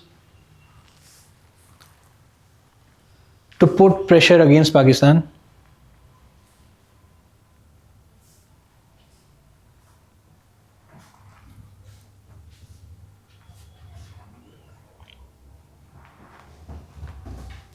इसमें मतलब everything will be coming, जैसे हम sanctions के लिए भी push कि individual terrorist को भी हम सैंक्शन कर सकें या फिर इंटरनेशनल टेररिस्ट को भी इम्प्रूव कर सकें यूनाइटेड नेशन में कि they are still living in the soil of Pakistan. हम कर रहे हैं, बहुत सारे टेररिस्ट के लिए कर रहे हैं, बट द थिंग इज़ कि यूएनएससी में चाइना बैठा हुआ है. सो एवरी जितने भी हमारे कन्वेंशन आते हैं या फिर जितने भी हमारे ड्राफ्ट आते हैं सब कुछ वीटो हो जाता है चाइना से, सब कुछ. ये हाफिज सईद था ना लेटेस्ट जो हुआ था, शायद 8 या 7 बार वीटो किया था चाइना ने. 8 बार के बाद China is accepted that thing. उसके बाद से सारे वीटो कर रहे हैं, हम कुछ कर नहीं पाते वहाँ. तो वीटो पावर है तो फिर तो कुछ नहीं हो पाता. एंड FATF में हमारा एक डेडिकेटेड विंग रहता है IRS का, जो बस ये करता है कि वो पूरा पाकिस्तान की चीज़ें ऑडिट करते हैं, वो प्रूफ करता है कि how much of this money laundering terrorist financing they are doing. Every year हमारे को वो रहता है कि इसको फटाफट उसमें रखना है, ग्रे लिस्ट में रखना ही रखना है, एक हाईलाइटेड करके एक प्रेशराइज करके हम इसको रख सकें. बाकी और जो भी बॉडीज हैं, SCO इज अनदर बॉडी जो टेररिज्म के लिए है, एंड जितनी भी बॉडीज हैं सब में पाकिस्तान खुद ही एक मेंबर है, and China is also member over there. तो मुश्किल होता है जहाँ पे चाइना मेंबर है, फिर तुम एंटी पाकिस्तान बातें कैसे कर सकते हो. हाँ जी, क्या कह रहे थे आप? अभी तो ग्रे लिस्ट में नहीं है. अभी हट गया वो बिकॉज ऑफ चाइना टर्की. उसमें भी कंसेंसस ही होता है. तो चाइना, टर्की, मलेशिया, ये तीनों अच्छे रिलेशन नहीं रखते हम इनके साथ. टर्की का तो बहुत एंटी इंडिया स्टैंड रहता है, तो इन तीनों ने मना किया था. कंसेंसस चाहिए, 60 कंट्रीज हैं, सबका कंसेंसस होगा तभी वो ग्रे लिस्ट में आता है. इतने स्ट्रॉन्ग प्रूफ के बाद भी उन्होंने कंसेंसस नहीं दिए, मतलब वो सपोर्ट नहीं किया हमारा क्लेम. Then the next is India should try to get ratified CCIT, Comprehensive Convention on International Terrorism, in the United Nations at earliest.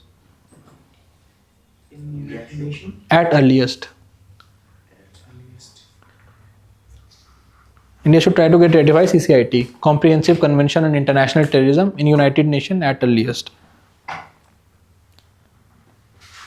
And domestically we have to take care कि हमारा we are one of the country with largest Muslim population, और यहाँ पे भी एक ये communal harmony बनी रहे. तो we have to ensure कि पाकिस्तान जितना भी radicalize ये सब करे, our communal harmony should not be challenged by that thing. तो एक लाइन में नीचे, India should maintain a spirit of brotherhood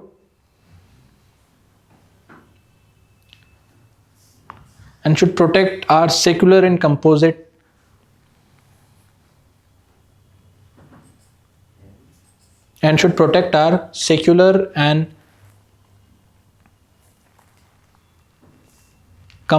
societal structure.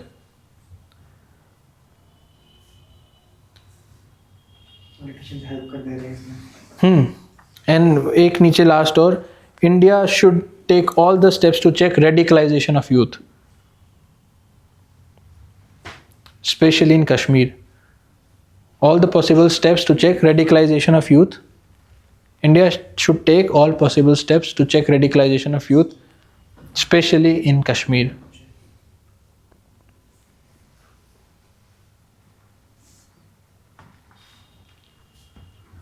Radicalization of youth, especially in Kashmir.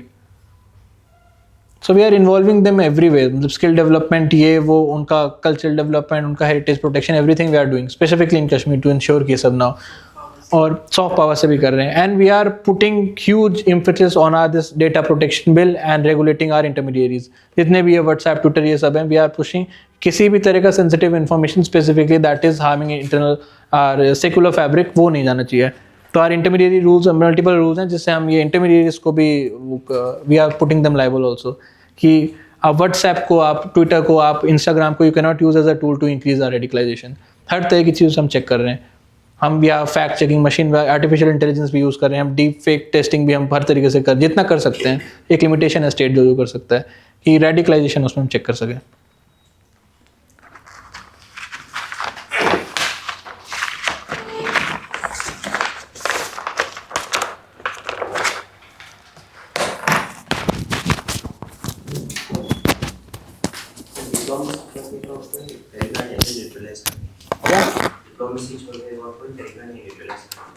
और क्या बम थोड़ी मार सकते हैं.